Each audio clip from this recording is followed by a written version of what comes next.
Testing, testing.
Are you ready to go?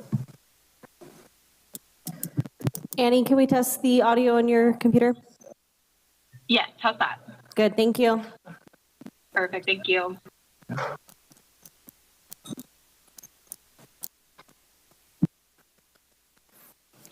Good evening and welcome to the Planning Commission meeting of Tuesday, February 27th, 2024. Please join me for the Pledge of Allegiance. I pledge allegiance to the flag of the United States of America and to the republic for which it stands, one nation, under God, indivisible, with liberty and justice for all.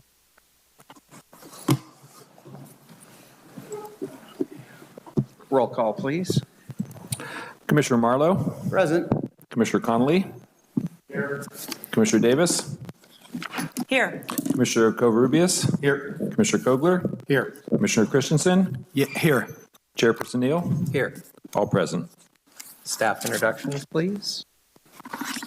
Marcy Reynoso and Ashley Peterson, administrative assistants.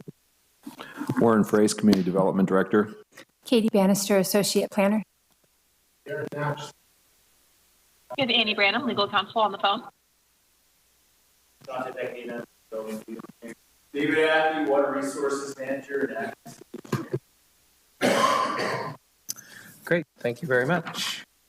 Now it's time for general public comments regarding matters not on the agenda. Would anyone like to speak to matters not on the agenda this evening? Seeing none. Anybody online? No callers. Great, thank you. Are there any agenda items proposed to be tabled or rescheduled this evening? There are none. Okay, and with that, we'll open the public hearings.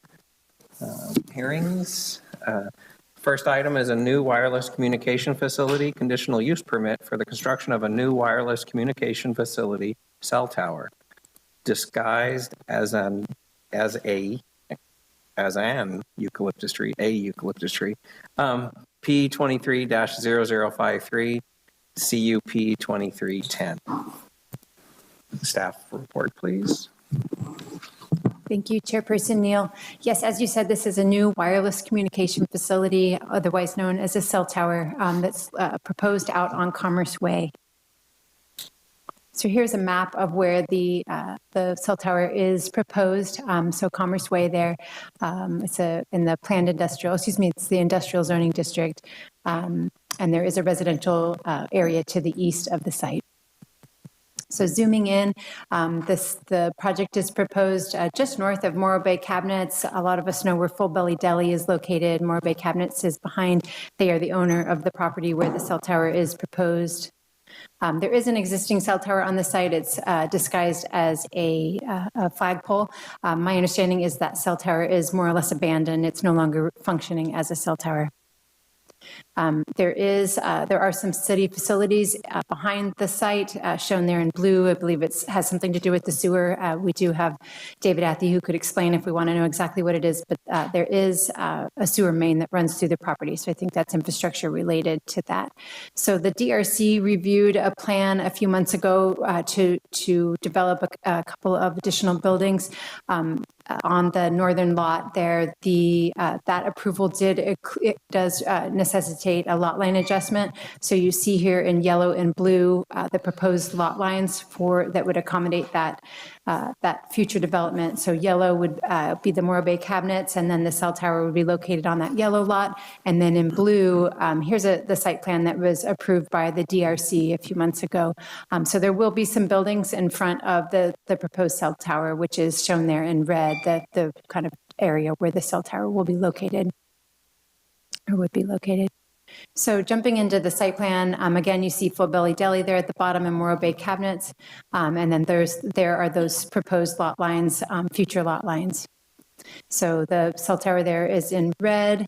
As a part of this review process, we did discover that there is a public utility easement that runs between the two properties and along the rear of the property. And so you see that in purple. It's a 30-foot wide easement that runs perpendicular to Commerce Way, and then it's there at the back of the lot as well. There is an existing sewer main, you see there in brown, that runs from Commerce Way back to that open space behind the lot and that infrastructure that we saw in the previous slide. Because of the discovery of this utility easement and that sewer main, this is very preliminary. The DRC has neither reviewed nor approved the site plan we see there, but that is a site plan that staff is reviewing, which would ultimately go back to DRC. So the applicant, Morro Bay Cabinets, is looking at revising their site plan for that northern lot, the blue outlined lot that would move the buildings north, which would actually screen this cell tower even better than the currently approved site plan would. So there are some existing cell towers in our community that are disguised with this very same eucalyptus tree. On the left, you see one that's very close by, 1750 Commerce Way. This cell tower was approved at 65 feet in height. There in the kind of inset is the view of that tree from Scott Street. It's pretty hard to see when you kind of zoom out, and it's because it's surrounded by other trees. There on the left is a zoom in, very more of a close-up of what the tree looks like. On the right is a recently approved eucalyptus cell tower. It's located at 2906 Spring Street behind the laundromat there on North Spring Street. That tower was approved with a height of 57 feet tall. 57 feet. So we've got, the applicant has provided some photo simulations of what the tree would look like. So this is from Commerce Way looking east. I'll circle the tree in red there, but it's a tree, it's back towards the rear of the property. This is also from Commerce Way, but looking more southeast. Again, the cell tower there, it's a tree. It's not, right in with the other trees, but it is back towards the rear of the lot. This would be from on-site.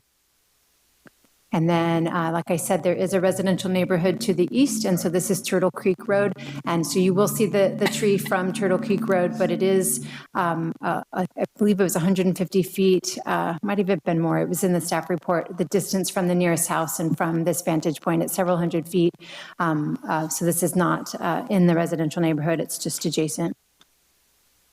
The municipal code does require stealth design for wireless communication facilities. It does this tree is stealthed as a cell tower. Staff thinks that eucalyptuses do a better job of stealthing than some of the other trees that we've seen, and so are encouraged to see this design coming back again to the commission. Cell towers are meant to adhere to the height limitations of the zoning district, and that in this case, that would be 50 feet. The tower is proposed at 55 feet in height.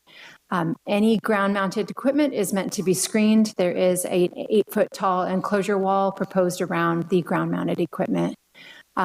The applicant has to demonstrate that the cell tower can't be co-located, and there are no other buildings nearby that are of this height, and so that is why this tower is being proposed. And then the Planning Commission needs to find that the tower is compatible with the surrounding area. So as I said, the tower is higher than is allowed by the zoning ordinance. The zoning ordinance does provide an avenue for the Planning Commission to approve exceptions. It says new wireless communication facilities can have other development standards when it is found that it's impractical or technically infeasible to meet the required development standards. The municipal code does go on to say that it's the burden of the applicant to provide evidence to show that they can't comply with that standard. And to that end, we have been given some drawings. So this is existing cell coverage. The darker the color, the better the coverage. For point of reference, the Olson South Chandler Ranch specific plan is there really generally in pink. And so with the new tower, we would get this additional area, and I can toggle back and forth. When the Planning Commission reviewed the tower on North Spring Street, which also needed a height exception, we were given a number of these kind of scatter plot probably isn't the right term, but these visualizations of the cell coverage at multiple different heights. We've not been given those, all of those comparisons. When this went to the DRC members were comfortable with the proposed height and did not request additional information. But if the full Planning Commission needs more information on approving that height exception, that is certainly within your right. So the draft resolution does include a number of conditions. Staff feels the most importantly, there's a few conditions that are related to the sewer that runs through the property. And so there is a requirement that there's a non-exclusive vehicular access easement that's proposed by the applicant. And so there are two conditions that would require that easement to be located outside of landscape planters so that access is not reliant upon landscape materials coming out each time the applicant needs to access the site. And then our utilities department would like for that easement to be outside of the public utilities easement on this site. I've got a slide that will show this better. And The other is to keep a distance. There's a fiber line proposed, and it's to keep a distance from the sewer line. So we saw this image before. You can see the brown line running through, slashing through from left to right. That's an existing sewer main. Now shown in the yellow color that doesn't show up super well. There is a line, a fiber line proposed to serve the cell tower and provide data to the tower. It is the conditions of approval would require that it be at least 15 feet from the sewer line. There are some there's some upsizing to the sewer main that are going to be required as a part of the specific plans to the east of the site. And so we just want to make sure that there's adequate space and that this fiber line will not impede the improvement of that sewer main. As I mentioned, there is an access easement. It's shown as a hatched area. Let's see if I can show it with red. So this hatched area here goes through the site, and then it kind of jogs across, and then it keeps going back to the cell site. So this gives the applicant always gives the applicant access to the cell tower. It's just 10 feet wide. Our utilities department did not want it to travel in the utilities easement as long as it was proposed to do so. You can see it goes through there. So there is a condition of approval that would essentially require that that access easement to be relocated. This is an existing paved area where it's shown, and then it would just cut through that utilities easement for as short a time as possible. There are some additional conditions of approval that are related to the screening of the structure. There are a requirement that the branches project out beyond the antennas 3 feet in the horizontal plane and 5 feet above the antennas. There's a requirement that there be at least 4 screening branches per foot of the trunk, and then some conditions related to how the antennas are clad, and that cables would be concealed inside the trunk, and that trunk would be clad with something that resembles bark.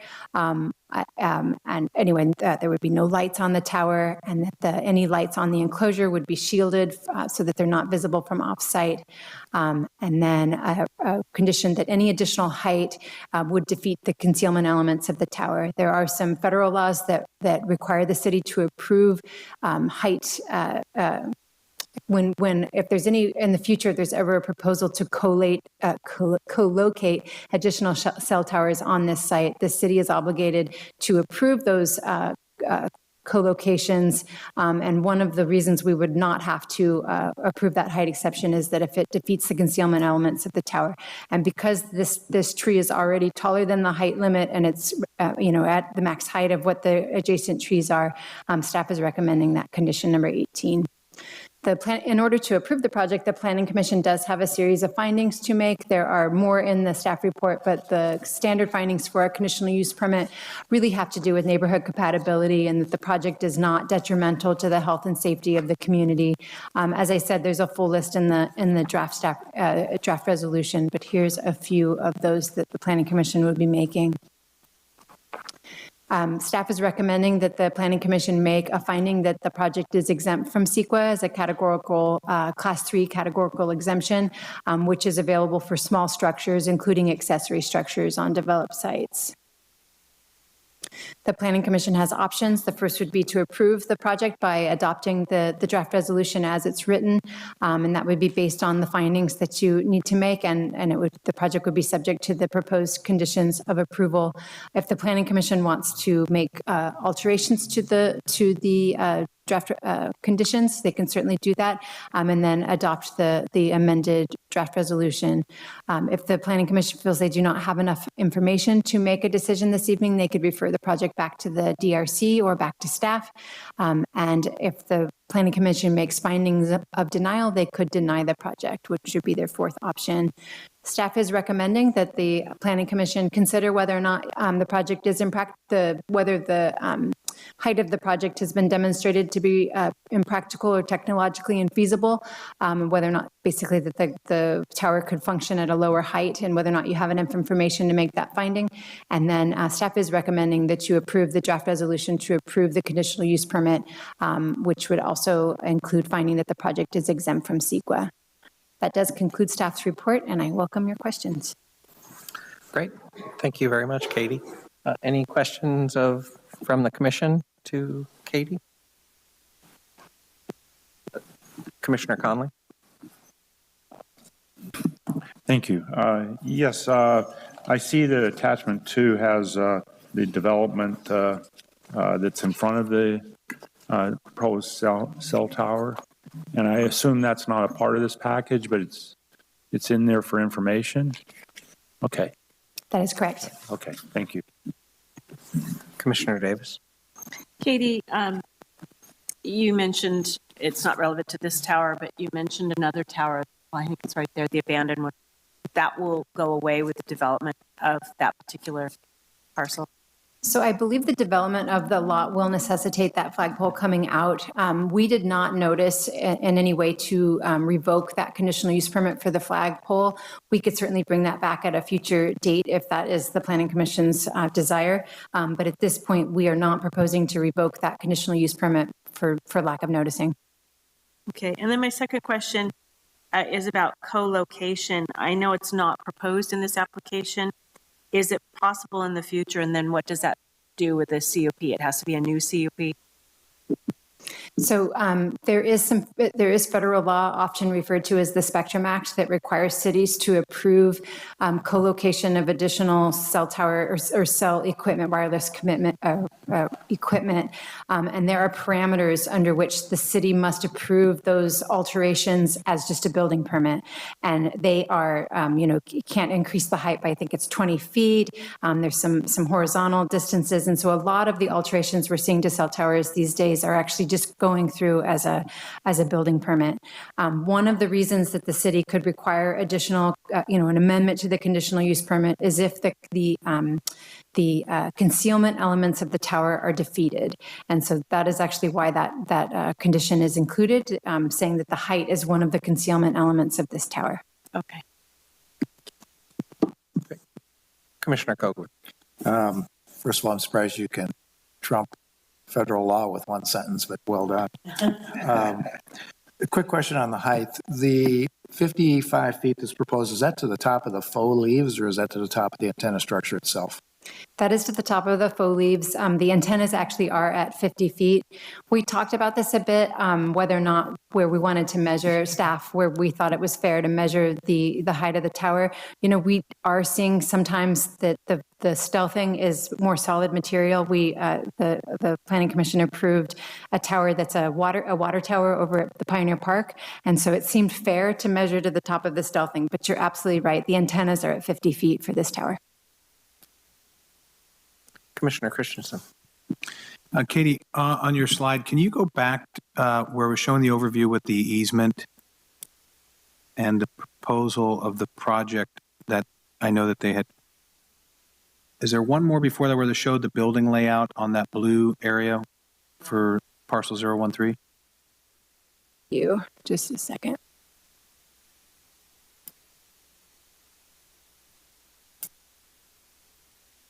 Okay. So is that a different layout there than what we had? Because I think I remember when we approved it before, it's the layout that we have in the book here. That is correct. So the DRC has approved the site plan on this slide. I believe that the sewer line and the easement travel through those proposed buildings, so they can't be built as they're shown there. On this next slide, a second.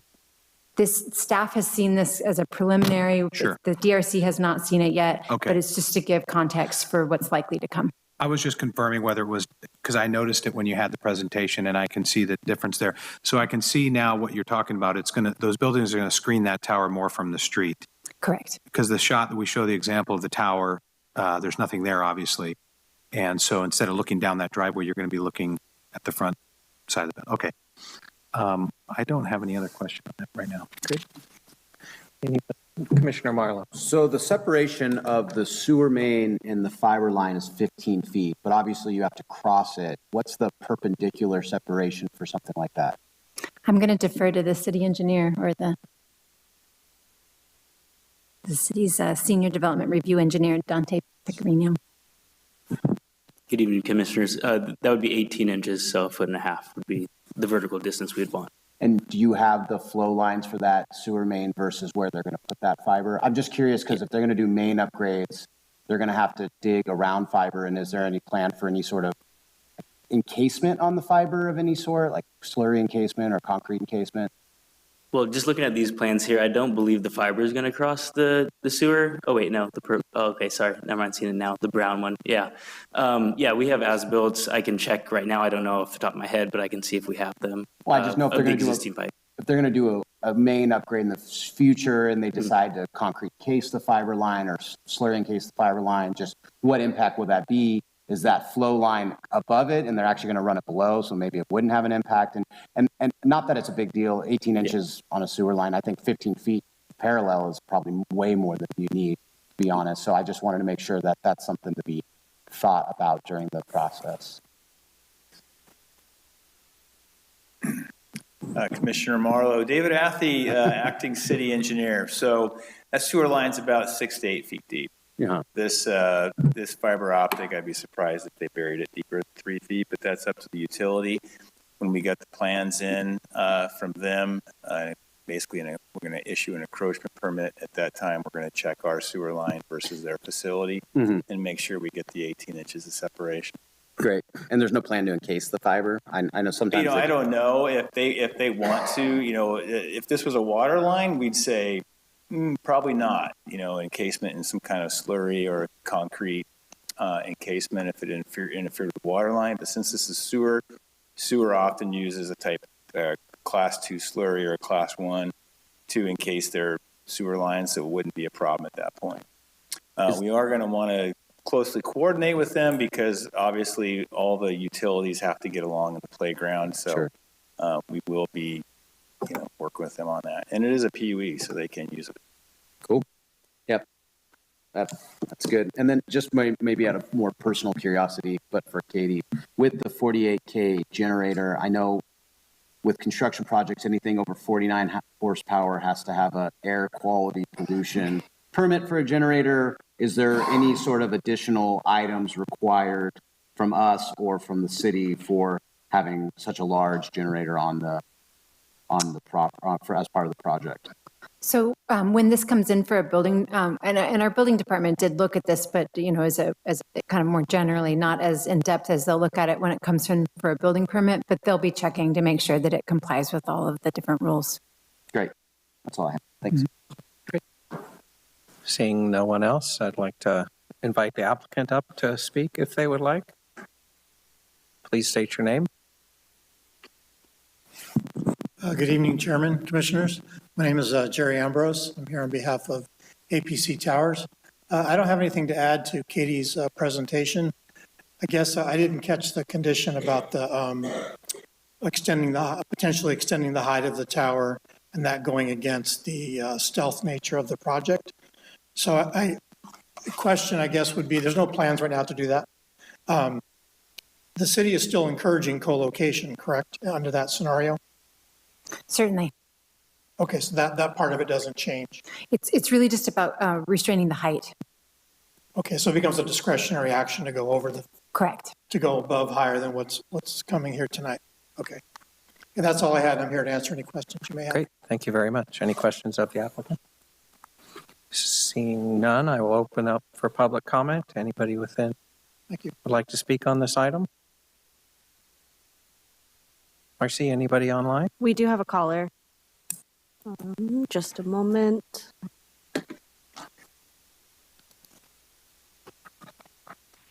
Caller, can you hear us?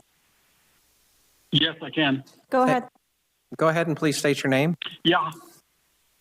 Hello, my name is Jeff Carr. I'm from Paso Robles. I was curious. I'm looking through the document. I'm not finding any reference to what these fake eucalyptus trees are actually made of, or what requirements they have with respect to flammability and such, or what even any references to what our city requirements are. I'm just curious. I mean, eucalyptus, the real ones, are famously flammable. I was just curious, what kind of flammability or problems are we adding with this tree, or has it been designed as such to mitigate any of those problems? Thank you.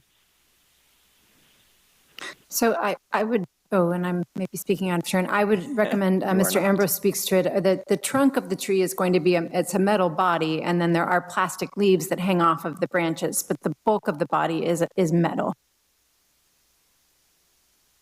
Great.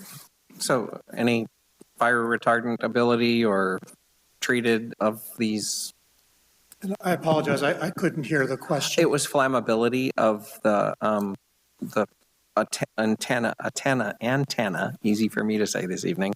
And because he was saying eucalyptus trees are famously matchsticks. And the real ones, yeah. Yes, and then what the flammability of this tower is. I don't know what the rating is. It's a standard. There's another existing one, as Katie mentioned, 2 or 3 properties to the south. I don't know the actual rating. But and then the leaves are? Same. But I mean, they're made of, do you know? It's a plastic material. Okay, great. Pliable plastic, I guess. Great, thank you. Thank you. Mr. Carr, any other comments? He hung up. Okay. All right, very good. And with that, I will close public comment and bring it back to the commission for further questions or a motion. I will move to approve the conditional use permit 2310 for the construction of a new wireless communication facility cell tower disguised as a eucalyptus tree, P23-0053. Is there a second to that? Any further comments or questions? Seeing none, a call for the vote. Motion by Christensen, seconded by Kogler. Roll call, please. Commissioner Christensen? Aye. Commissioner Kogler? Aye. Commissioner Kovarubias? Aye. Commissioner Marlowe? Aye. Commissioner Connolly? Aye. Commissioner Davis? Aye. Chairperson Neal? Aye. Motion passes 7-0. Great, thank you very much. And with that, we'll go on to our next public hearing. Planning Commission consideration of a development plan PD 22-23 for the redevelopment of a downtown property facing the city park with a new 3-story building that includes 3 commercial tenant spaces totaling 4,714 feet on the first floor and 12, it looks like it cut it off, 12 hotel rooms on the second and third floor and parking in the back. Staff report, please. Thank you, Chairperson Neal. Again, Katie Bannister, Associate Planner. So as you said, the next project is a redevelopment of a downtown site. It's kind of exciting to see our downtown changing. So here is a location map. You can see City Hall, which is the building we're in, labeled there towards the center of the screen, and the City Park there at the top. So in red is the property in question, 811th Street. There's actually 2 tenant spaces, 811th Street, and then 810 11th Street is the Taste Restaurant, which is proposed to be left in place. So this project is in the TC1 zoning district, which is our town center zoning district. It's the most historic part of our downtown. The site is just about a half an acre, 20,150 square feet. So proposed, as I said, the Taste Restaurant would remain. It's 5,261 square feet. There would be a new building proposed with 4,714 square feet of ground floor commercial space that is shown on the floor plans is demised into 3 tenant spaces. And then upstairs, there would be 12 hotel suites. Each suite would have be a 2-room hotel suite upstairs. So here's a quick look at the architecture. As you can see, Spanish Revival, and you can see that corner we all know well. And then kind of there in the background, you can see the Taste building, how the 2 buildings would interact. So looking at the site plan, so today the building is one large building. Fun fact, the building was built in the 1940s and its first use was as a skating rink. So at one point this was all one space. It was built as kind of a pole building that has been beautified over the years, but it does have humble beginnings as a skating rink. So the project would leave Taste in place. That's that red area there. And the blue area is where the 3-story commercial and hotel building would be located. a portion of the Taste Restaurant currently projects into that blue area. And so the part of the proposal would be for that, the kitchen area to be replaced there in the back where the parking lot is today. So that yellow area would be an addition for Taste. I think it's 360 square feet. Over the last couple of years, I think kind of a organic outdoor patio area has been established back behind Taste. Outdoor seating areas are meant to be parked in the Uptown Town Center specific plan. So this new area was never provided with parking. So that area is also included in the parking calculations we'll look at tonight. We'll also talk about the garbage enclosure at the rear of the property. It's a kind of minor detail, but it does require modification. So the Uptown Town Center specific plan would want that garbage enclosure to be 5 feet from the property lines, but the the city solid waste manager and the garbage waste hauler would both prefer that that structure be right on the alley for ease of use. And so the Planning Commission is asked to approve a setback exception for that building, or that enclosure, excuse me. And then in yellow there, you can see that there would be a parking area behind the building. So here is a quick look at the front elevation. As I said, it's proposed within the Spanish Revival architectural style. A lot of the features that would be expected, you've got stucco finish, barrel tile roof, and then repeating vertically oriented windows in a symmetrical style.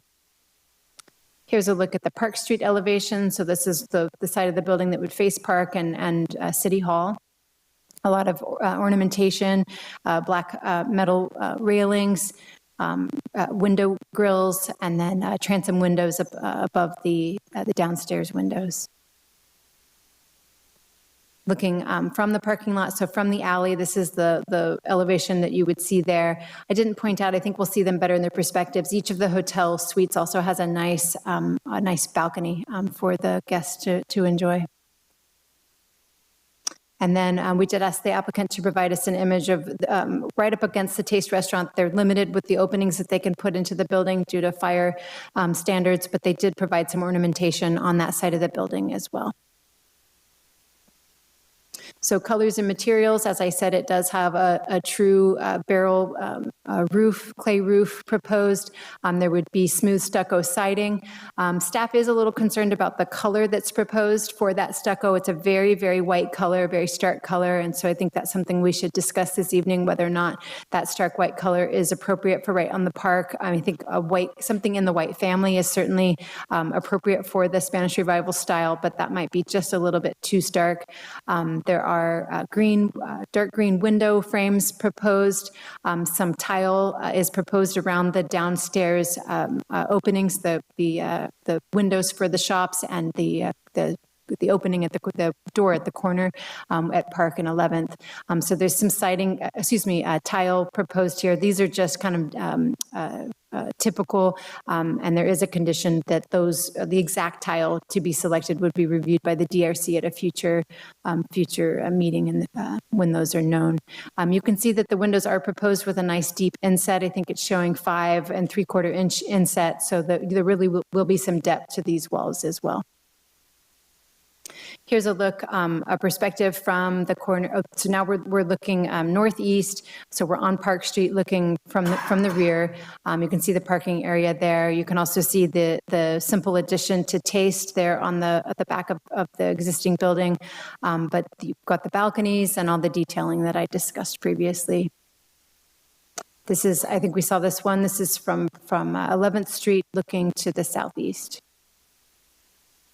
So there are a number of development standards in the Uptown Town Center specific plan. We could run through these, but essentially the building meets all of these different requirements: the height, setbacks, the type of frontage that is required, projections into the right-of-way, so forth. As I mentioned, the garbage enclosure is not meeting its rear setback, but the city solid waste manager would prefer that be the case. But otherwise, the development standards of the Uptown Town Center specific plan are met by this proposed project. In the downtown, the flex block building style, there are 4 recommended architectural styles for that type of building. Victorian commercial character, Main Street commercial, Spanish Revival, and Art Deco. As I mentioned, the Spanish Revival is the architectural style that was selected for this project, and it is one of the 4 recommended styles for this type of building in this zone. There are a list of standards that are required for Spanish Revival architectural style buildings. Obviously a lot of small print there that goes on for multiple pages, different openings, different massing styles. Here's kind of a summary of the different architectural requirements that this building meets. So the design guidelines would like to see pitched roof between 3 and 12 and 4 and 12, which we see here. Tile roof materials, smooth stucco finish, and then a continuous base that might have contrasting tile also included on this project. Tower features at important corners, regularly spaced windows with heavier piers. Vertically oriented windows, recessed windows, balconies with decorative wood brackets, window grills, and scuppers. These are all features that are included on this building, and they're all recommendations for the architecture within the architectural guidelines. There are a number of Spanish Revival buildings within our downtown. The building at the top is perhaps the oldest of those. The old bathhouse was built in 1888. There's been some modifications to the buildings over the years that have diminished its Spanish Revival character, but you can see on the left in 1905, this was a very Spanish-style building, and so obviously there's a history of Spanish-style buildings in our community. The 2 on the bottom are other buildings that are right along the park, Pappy McGregor's, and then the bank at the corner of 12th and Spring Street.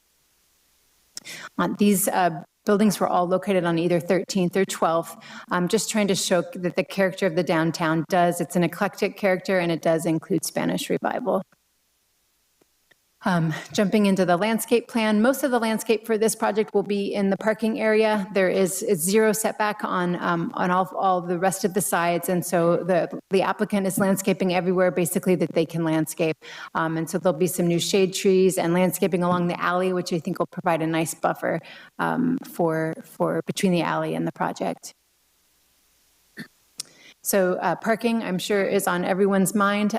So there is an allowance within the Uptown Town Center specific plan that if there's a downtown building that does not meet its current parking requirements, that building actually can be completely demolished and replaced and continue to have the same non-conforming parking situation. But any expanded floor area does have to be parked according to the downtown parking standards. So for non-residential uses, we've got existing space of 11,741 square feet, and there are 21 existing parking spaces. So that existing ground floor is parked how it has to be parked. The 21 spaces in the lot are all that are required. If the applicant wanted to demolish all of that space and rebuild to that exact footprint, they could do that with the existing 21 spaces.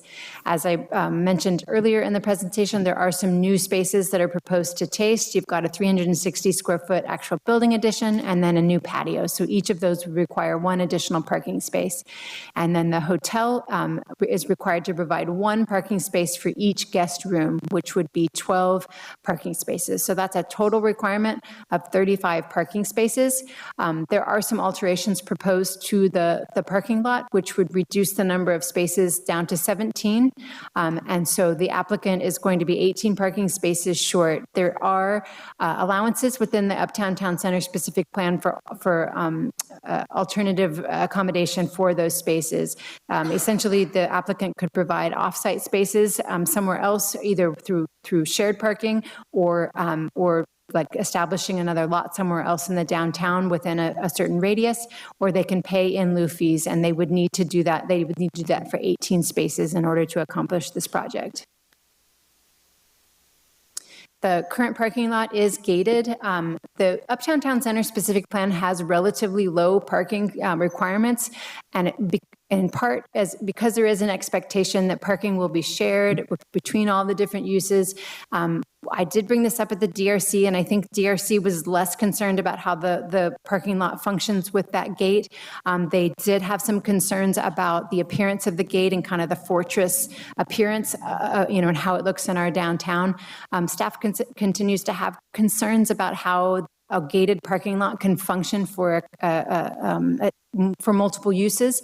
I know the applicant is very concerned about controlling parking within that lot and how difficult it would be to keep folks who are not using that, are not customers of the businesses on site, keeping them out of the lot. But it does seem like gating the lot is a challenge for how the specific plan intends for parking to work on the site. So bringing it up for the Planning Commission's consideration. There is a draft condition of approval in the resolution that would require the height of that fence to be reduced down to 3 feet to try to eliminate that fortress feel. I don't know that that is how the Planning Commission wants to go, but that is a draft resolution in the draft condition in the resolution this evening. So to accomplish this project, the applicant will need to get a lot line adjustment approved. On the left, I think I have an animation in orange now, is kind of existing conditions. So the building is the dark black line there within the orange square. And as you can see, the dotted lines are property lines. So there are 3 existing lots, and the building does span 2 of those lots. That is something that was approved back in the 1940s, but we do try to avoid that today. A lot line down the middle of the building makes ownership complicated. If someone wanted to sell, say, lot 11 today, what does that mean for the building? It's complicated. There's also different building code requirements at property lines that, the firewalls and structural separations and so forth. And so we try to avoid this kind of situation today. So in order to accomplish the new building, we would need to see a lot line adjustment. In green is what's proposed as sort of phase 2, which would be separating the buildings and doing an addition for taste, and the lot lines would change so that the taste was on its own lot. The new building would be on parcel 1 on a second lot, and then parcel 3 would be the parking area. And then phase 3 would be the final phase where we get parcel 1 built out with the new 3-story building, and each structure would be on its own parcel, and then the parking lot on a third parcel. So in the entitlements for the Planning Commission's consideration this evening is a conditional use permit. A parking lot as a primary use is a conditionally allowed use, and so there are some conditions that would tie this parking lot to these uses in an ongoing manner. The parcel 3 wouldn't be able to provide parking or some other use unless the parking spaces on lot 3 are replaced. So jumping into all of those conditions of approval, so lots 7 and 8 are related to the lot line adjustment. There is a requirement for a 5-foot rear setback, and so that lot line adjustment proposed would need to be altered a bit to include 5 feet at the rear of the buildings, and those would need to occur before, that lot line adjustment would need to occur before the hotel can be constructed. As we've discussed, 35 parking spaces need to be provided, and there's a host of ways that those can be provided in our downtown. I mentioned that the height of the fence, there's a proposed condition to reduce the height of the fence down to 3 feet. 15 is the on-site parking has to continue to be there until those parking spaces get replaced in some other way. Condition of approval 16 would require certain architectural details, and if those aren't provided, it would require an amendment to the development plan. That includes the smooth stucco finish, the window materials, the degree of recess of the windows, and the tile roof. Staff is recommending these require an amendment because they're architectural style defining features that without them, the project, it's such a prominent location, they're just going to be really important to the project. Condition number 17 would require the DRC to review some final details, which would include the sign program, the exterior wall color. As I mentioned, staff recommends a less stark white color, the final selection for the exterior tile, and the door and railing materials, and then the fence and gate materials if those are being replaced. In addition, we've been given some details, but not a whole lot of detail about the addition to taste, and so staff is recommending that addition be reviewed by DRC before it receive a building permit. So there are some conditions of approval that come from our engineering department, and they are largely related to the frontage improvements. Substantial frontage improvements will be required for this project. So some of the conditions of approval include requiring separate utilities to each lot. Today, the utilities are tied together, especially water and sewer. There's one connection for the entire building, and those will be required to be separated. There's some concern about whether or not there's adequate fire flow, and so the applicant will have to provide adequate fire flow in order to build the 3-story building. And then the rest of the conditions there are related to those frontage improvements, curb gutter and sidewalk. They're going to have to replace the bulb out on 11th Street. There's some drainage issues with that bulb out, some improvements to the alley, and then some street furniture, including benches and so forth, and street lights. We do have 2 conditions coming from our building department, and these are related to the lot line adjustment. So before the lot line adjustment is recorded, the building department needs to see the utilities separated for those buildings. And in addition, they need to see the building physically separated into 2 structurally separate and fire separated buildings. So condition number 34 would require those to occur before the lot line adjustment can be recorded. As always, the Planning Commission must make a long list of findings. Those on the screen right now are related to the development plan, so kind of the architectural details and how this building fits within our downtown. Finding that the project is consistent with the goals and policies of the general plan, of our development standards that were established by the Uptown Town Center specific plan and the zoning code. This project is not going to be detrimental to the health or safety or the general welfare of the neighborhood or of the city. The development plan accommodates the aesthetic quality of the city, that it is compatible with the scenic character of our natural environment, but also the historic character of our downtown, and that it contributes to the orderly development of the city. There is a finding included that is related to the development plan modification. Again, a minor modification, but for that garbage enclosure. And you're finding that that garbage enclosure will not create a physical hazard or a negative visual impact when it's viewed from the street or a neighboring property. In addition, you're approving a conditional use permit to allow the parking area to be on a separate lot.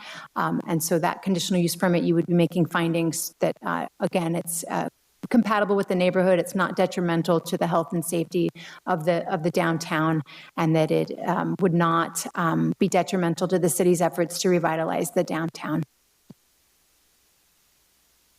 Staff is recommending that the Planning Commission find that the project is categorically exempt from the California Environmental Quality Act as a Class 32 exemption for infill projects. There is a notice of exemption included in the draft resolution that explains how the project does not have any significant impacts on traffic, noise, or biological resources.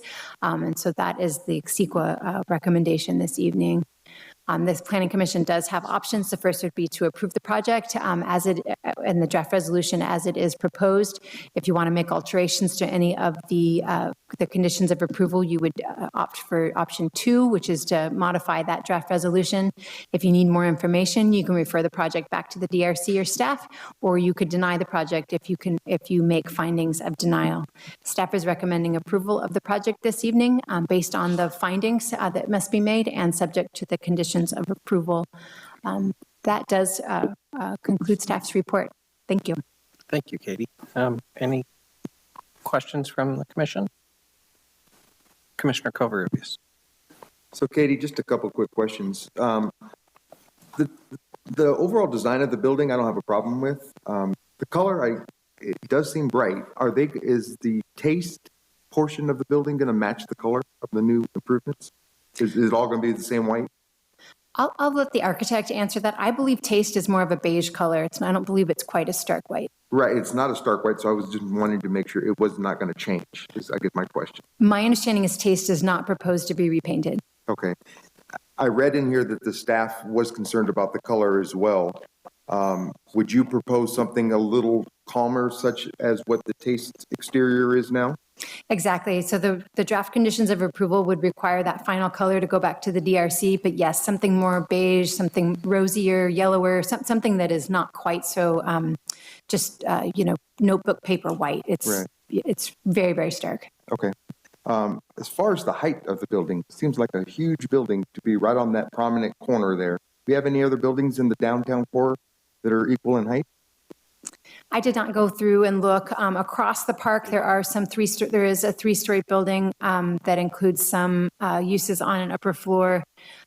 The 50 feet is what's allowed in the specific plan in this site. I believe they could even go up to 4 stories. They've got some additional height on the ground floor and the towers at the top, but this is within the height limit.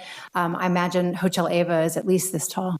Okay, that was the other project that was coming to my mind, was the height of Ava, and I couldn't recall what that was, but it's probably something similar. Yeah, if it isn't even taller than that, I don't know, Warren or Joel, if you know. I could weigh in.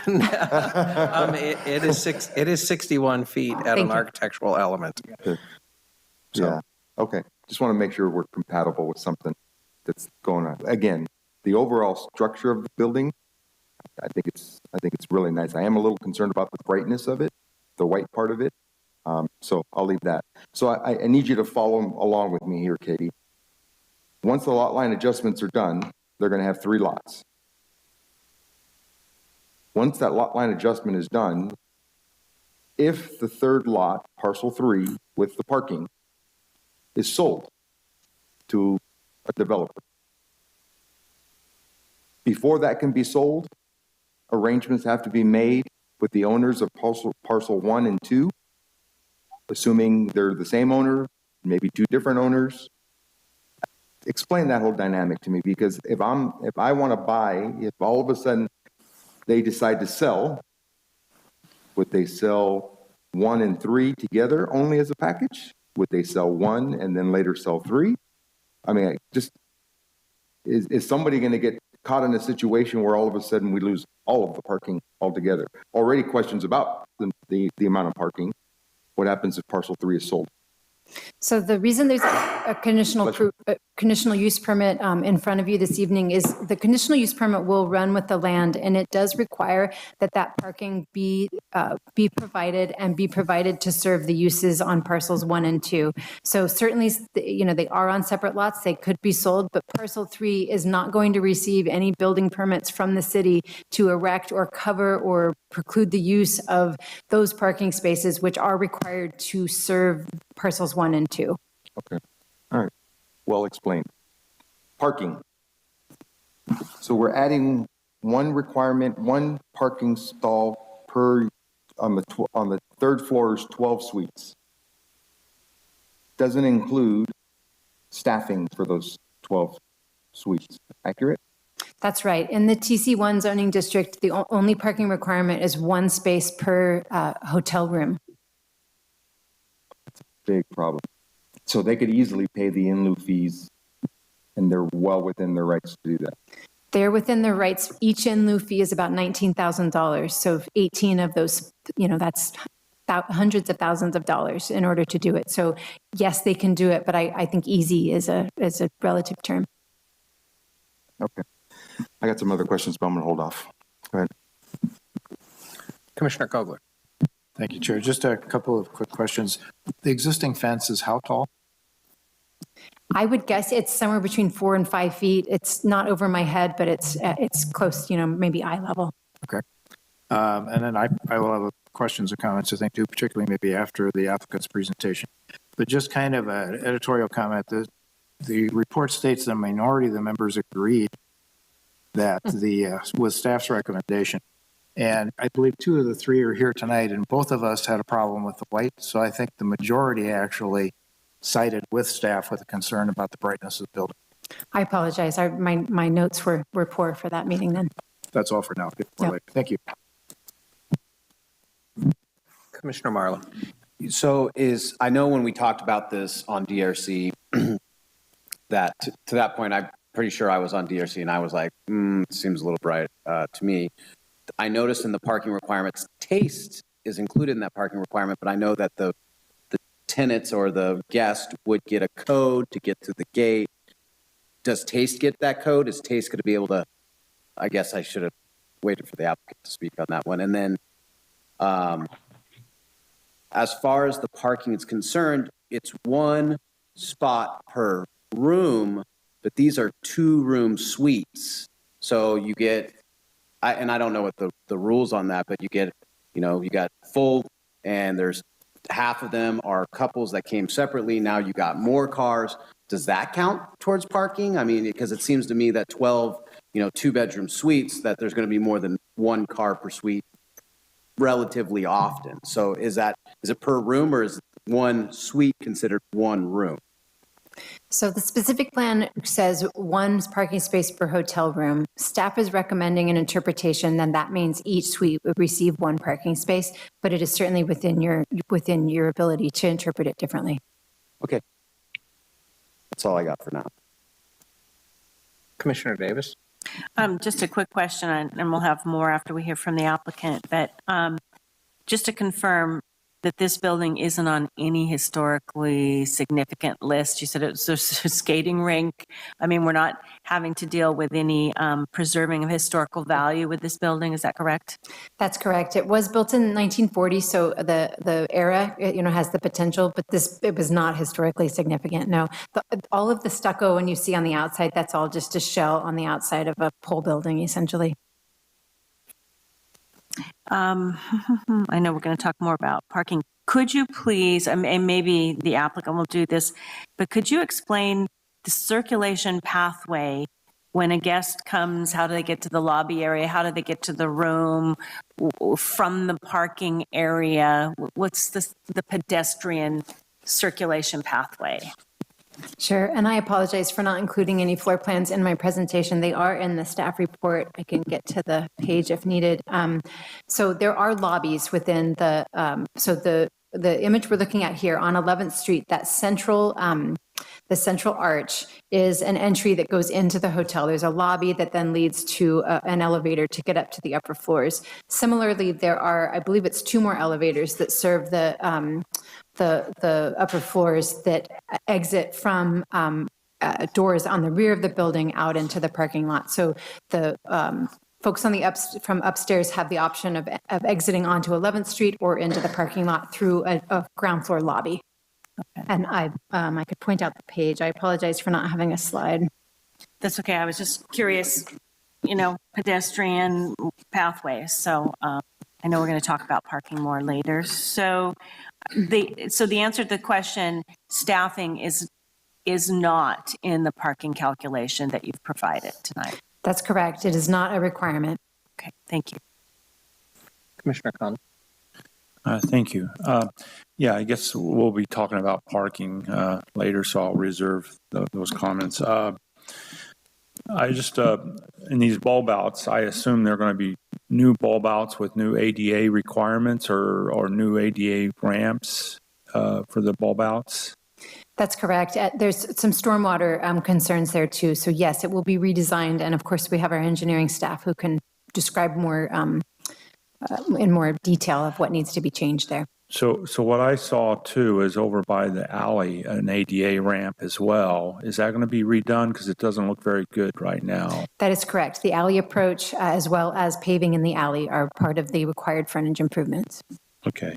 And just to chime in on the color too, I really think the white is too bright, and if the applicant would be willing and us willing to consider a different color, I think that would be better.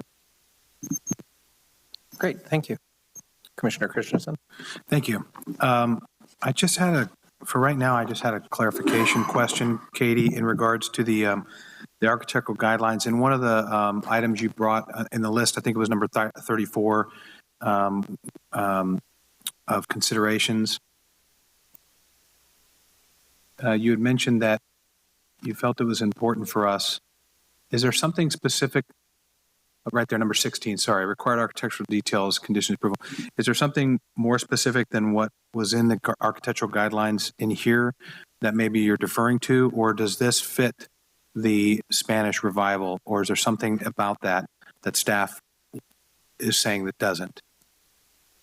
Yes, so these details definitely would fit the Spanish Revival architectural style. We often, when projects come in for building permits, find that we don't get the same architectural finishes when the project comes in for building permits. The intent of this condition is that if the project were to come in for building permits without these 4 features, that would require an amendment to the development plan. They would have to come back to the Planning Commission. The DRC would not be able to consider the project substantially compliant if those 4 features are not included. Okay. But that's a draft resolution or draft condition. So. No, and I appreciate that. I was just trying to get the correlation, and help me mentally think through that condition.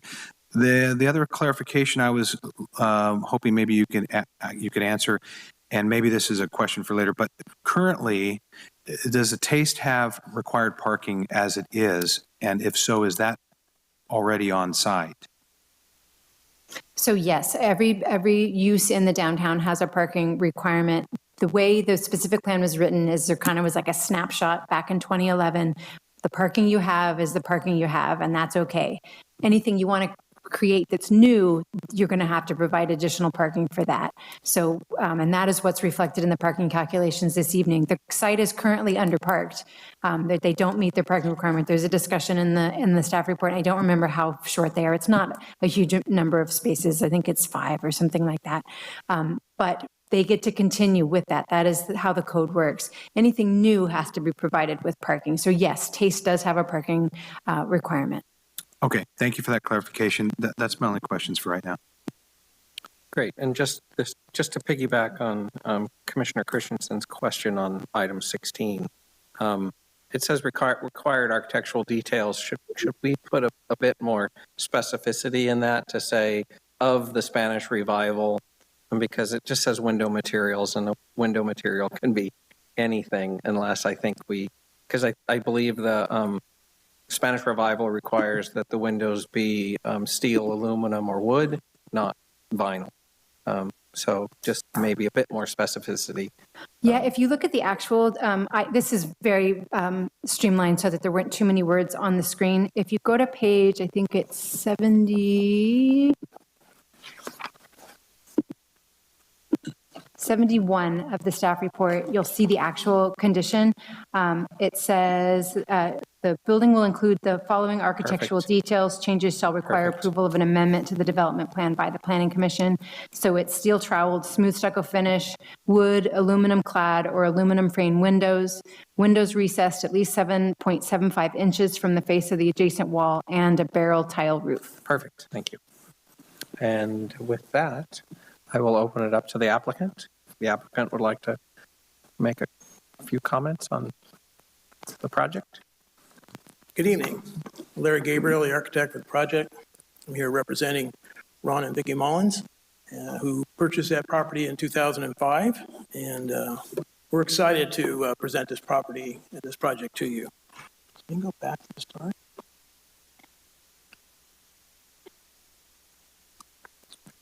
It's not lost on us the importance of this corner.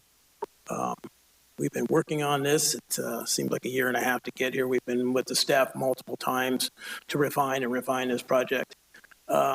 We've dug deep to find the architectural features to enhance the Spanish Revival style, and we think we've captured that. We're proud of what we put together, and we're excited about it.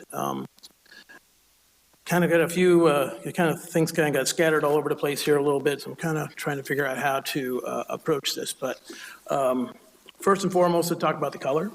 We're amenable to dealing with the color. It's hard to do the color on the rendering. It depends what the printer comes out with and how it comes on the screen and that. And we understand that nobody's trying to find a bright white, shiny building in the corner where there is none on the park. So I think. We were remiss in not bringing some samples to the staff and maybe do some stuff, but I think we can actually paint the existing building and experiment with some colors that might make it happen. So that's easy enough for us to do. One of the other things we're talking about, the height. I don't know for exact, but I can't doubt that we're taller than the Acorn building. Just kitty corner on the park over there. We're definitely not as tall as the Piccolo that's on more of a restricted street on 12th Street on the other side of Spring. So this is actually, I believe, allowed to go 5 stories, and we're at 3. So we're well under the height allowed.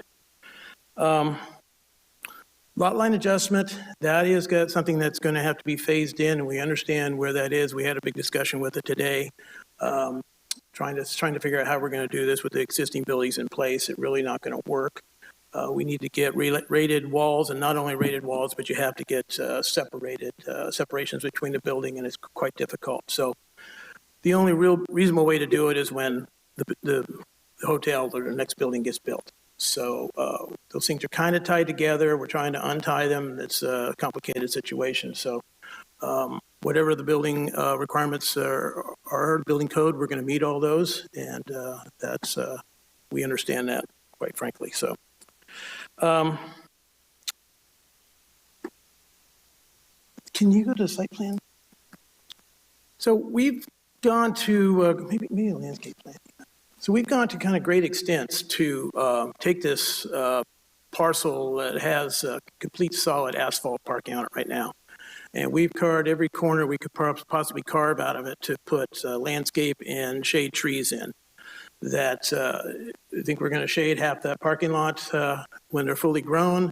We've got greenery there. We've got massing to kind of screen the alleyway from the patrons from the 2nd, 3rd floor. So this is something that we've added to the site. We've also added trees to the public right-of-way, and I know this is a bulb that we're talking about over here, but where that bulb out right now doesn't work.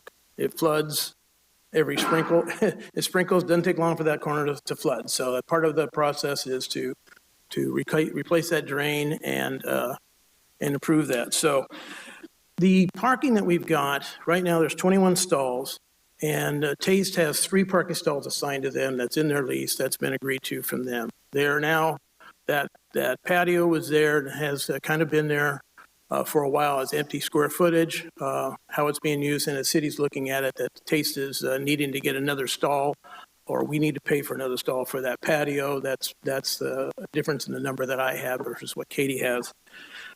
We can deal with that.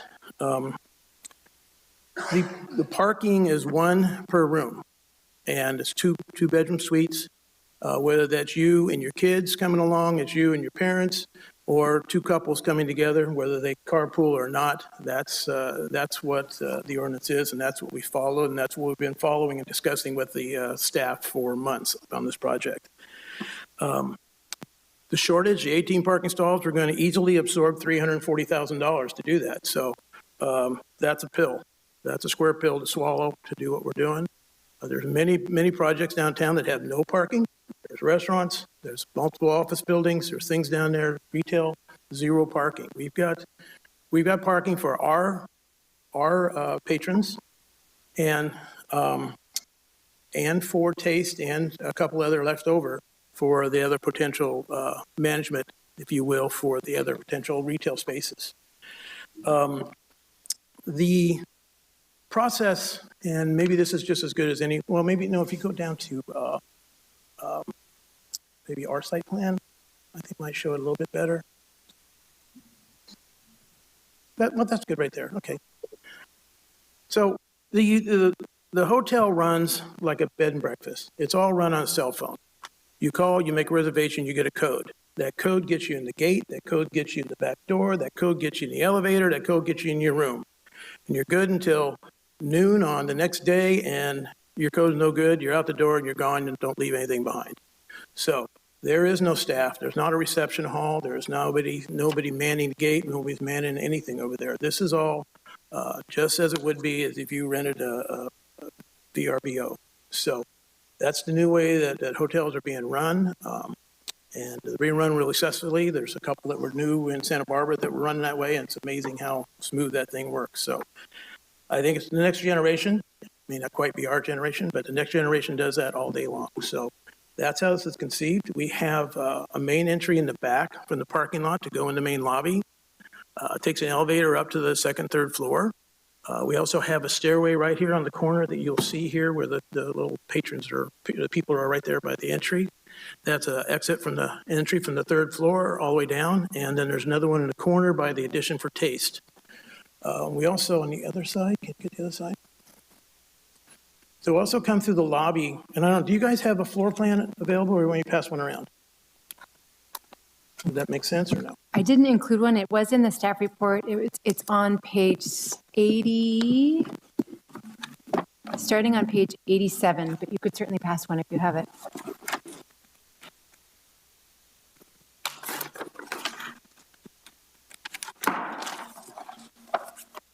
Oh, this is second floor. Yeah, second floor would be on page 88. Okay, as you come in the back lobby, there is, whoa, what happened? 88.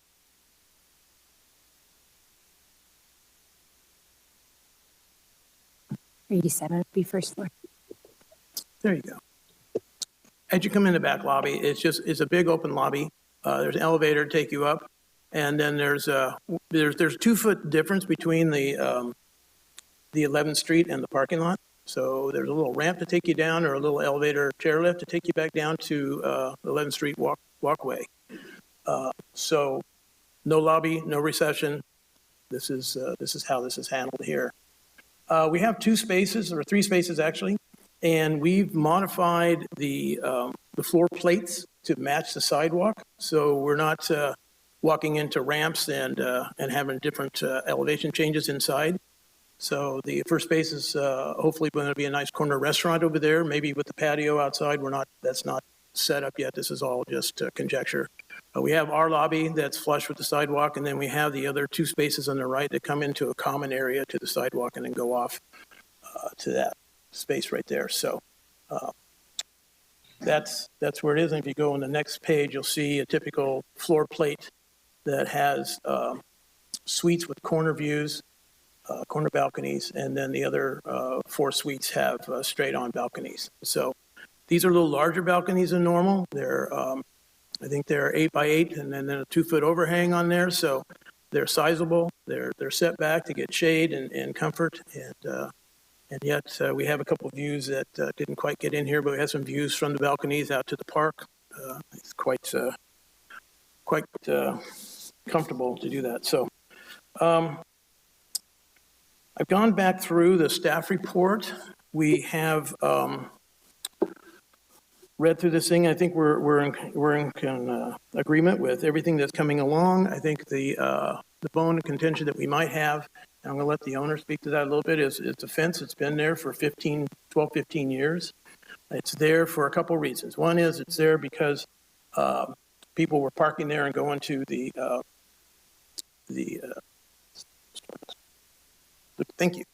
Goodwill store next door. And so they're eating up the parking for the real estate staff that was coming there, had no place to park because the people were at the parking and shopping next door. But the biggest reason right now, we're paying $40,000 for in-lieu parking and developing and shading and doing everything we can for the parking.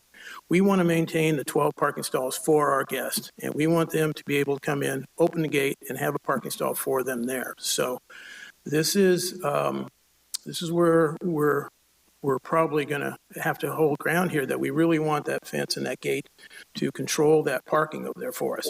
We can modify the height of the gate a little bit. I think 3 feet might be a little low if somebody's coming in and have some kind of gate control that might be a little below the bumper of the car. People are driving SUVs. That might not be the easiest thing to see. But we're 5 feet tall. It's not tremendous height right now. It's a see-through wrought iron gate with landscape every place we can put it there. So we'd like to maintain that. And then I think the finishes and everything that we have on there, I think that we've gone to great depth to recess those windows and pick up the other elements of the project. And I'd like to close with, just for me, if you will, can you go to your checklist?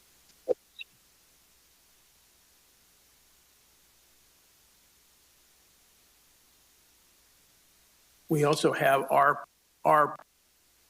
pieces of reference materials in our package there, which is very similar to what Katie's was showing you. But we've worked hard to do this right here.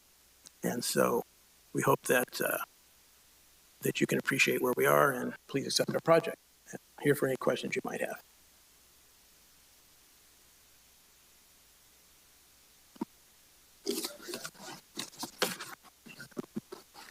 Kind of unrelated to what you might be asked tonight, how will this project be staged during? Pardon me? How will this be staged, Larry, during construction? Such a tight site downtown, is the parking lot big enough? Oh, that parking, they built Piccolo Hotel in the park in 12th Street. Okay. So we've got gads of room. Yeah, yeah. Okay, thank you. Just such a prominent site. Yeah, you know, we built the El Cortile restaurant, and it was 25 feet wide with 2 buildings on the side. That was a problem. This is easy. Commissioner. Yeah, what would I know you say you don't have employees because it's all by cell phone, the reservations, but what about the housekeeping staff that comes in, sheets and the laundry, and where do they park? What's the plan there? You leave at noon and check-in's 4. That staff comes in, takes your stall, does the cleaning, and leaves before the next person gets there. So they're parking in that parking lot? Yeah, that's what I would assume. I'm not running it, but that's easy done. The patron's gone, the parking stall's available. So, and we're not having 12 cleaners come in, so. Commissioner Kovarovich. Thank you, sir. So Larry, just for clarity, and I guess for Katie, Larry referenced the ordinance is clear. Katie, when Commissioner Marlowe asked, there was a little hesitation on whether it is or isn't clear. So it's 1 parking stall per unit, whether that unit is a 1-bedroom or 2-bedroom. Just trying to cover our butts. The code says 1 parking space per hotel room. Hotel room. Correct. Bedroom? It does not say bedroom. Thank you, Warren. Staff's interpretation has been that means door keys. So hotel door, 1 space per door. Thank you for that clarity, Warren. So just for clarity on the parking, and I do this a little bit for the applicant's benefit of just being prepared a little bit to help them out. 12 turnkey doors upstairs. That's 12 spots. Taste, you said, I think, Katie, requires 5 parking spots? There's a spreadsheet in the staff report. Let's get it right. It sounds like I got the square footage wrong on Taste, so I might not have it quite right, but we can at least look at what's close. Sorry. I believe the applicant said that the lease agreement, that they have 3 spaces currently under their lease agreement. The requirement, if this was a new project, and it sounds like I got the square footage a little bit off. It's 10. So the spreadsheet is on page 58 of your staff report. So my estimate was that the real estate today has if you allocated the existing 21 spaces, commensurate with how much area each use takes, that the real estate office should by rights have 13 spaces and the restaurant would have 8. It sounds like I got the square footages off a little bit, but that gives you a ballpark of if we were going to allocate the 21 existing parking spaces equally to the square footage of each use. Thank you, I think. I got all that. The site is it does not meet its parking requirement. If we were to park this, if this was a brand new building today, I think it's on the previous page, you would need, so currently it's parked at 1 space per 517 square feet. If this was a new building, you would need 1 per 400. So we don't have, it already doesn't meet the requirements, but that's fine per code. But saying, trying to define how many spaces are for each use is a challenge. So if we were to allocate those proportionate to the size of each building. That's what that first table is meant to represent. There's no code requirement that says how we allocate them. Okay, so all the stalls that are directly in front of the existing building, and I'll include taste, those aren't counted in the equation, correct? So currently there are 21 parking spaces. I'm not sure I understood. So the street frontage, the parking, paid parking that's right there in front. That is not part of this equation. Those are public parking spaces. Okay, all right. And Taste currently uses the back parking spot, Larry? Rarely. Right now, the real estate office is empty, Right, and you'll be hard pressed to go back and find more than 3 cars back there. okay, thank you. Any other questions of the applicant's representative from the commission? Commissioner Marlowe? Yeah, I'm just going to the fence. I was hesitant during DRC. I understand the need for parking control, because if you don't, people are going to go in there. Can you, I think we talked about this, but can you accomplish that without a fence around the entire site, right? You have some sort of gate control at the egresses into the parking lot without, we don't have a lot of people busting into cars like we do in necessarily a big city. So just food for thought, it might be a little bit more inviting and still achieve the function if you had some sort of just gate that would limit the parking. A swing gate would be maybe a little ugly, but just something to think about, because I think a 5-foot fence, I know that we talked about that there are other locations in town that have gated lots. I think that was brought up during DRC, but I think that I know there's been a fence there the whole time too, but I think it would feel, more inviting to me if we're not, you're walking by and don't have a 5-foot fence next to you. Maybe it's not that big of a deal, but some food for thought, just maybe some other alternative to how you control that. Besides that, I do think it's a great project. I'm in support of it fully. I think that it's going to be a really benefit to the area. So I just the color, the parking, how we designate the parking. Oh, one more thing for Katie, $350,000, whatever comes in.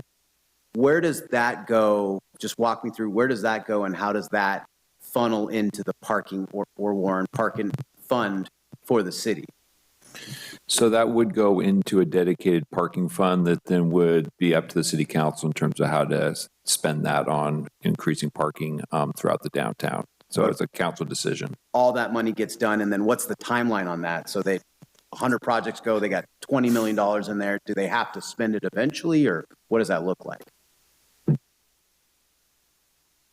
Well, it's mainly council discretion. There are certain state rules on fees in terms of when you spend them down. This really isn't a development impact fee, so I'm not sure if it's subject to the same rules in terms of when it has to be spent. That would probably require a little bit more research to find out for sure. And where's our dollar amount, that $19,000, and not necessarily applicable to this project, but I read this addendum where someone said, it's $110,000 per space for construction. Well, I don't know, whatever the number in the addendum is. Where does that $19,000 number come from?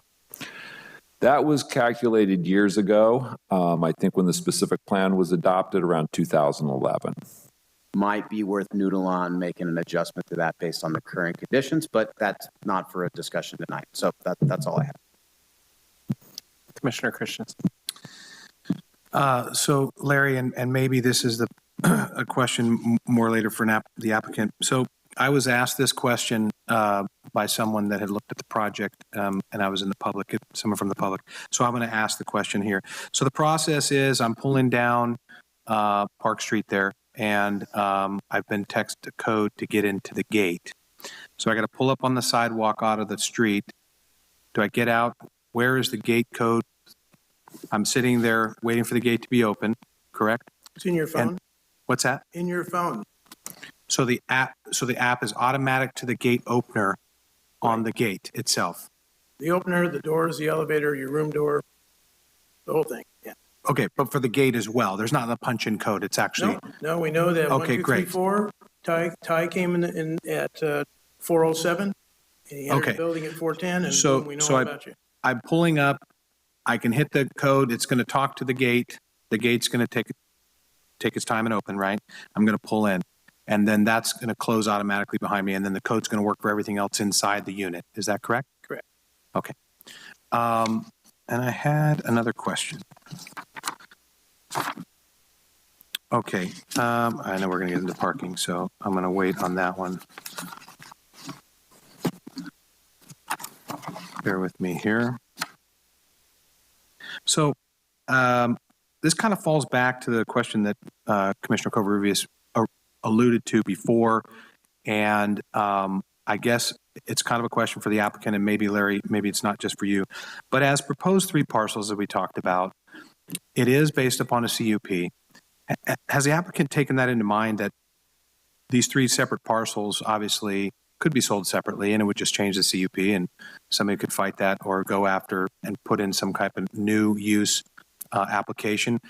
Has that been part of the thought process with the applicant at all? Have they considered anything like that? Are they, or is this something that they don't even foresee in the future that they're going to tackle? I don't think the applicants foresee them. They're right here. We can ask them. But the parking goes with the hotel, or we go back and spend, another $300,000 to get okay. it, or wherever. So it's not really even been discussion. It's this project is what we're focused on. Discussion was separating Taste from the hotel. That was the only parcel, and basically make it reciprocal. Great. Like a shopping that's kind of more the human answer I was looking for. I mean, we obviously understand the CUP. That's what I was kind of looking for. Okay. Was this in discussion with the applicant at any time? So I think you've answered that, and I appreciate that as well, too. I'm sorry? So we'll need to, if you'd like to come up and speak, that would be great. But, yeah. Thank you.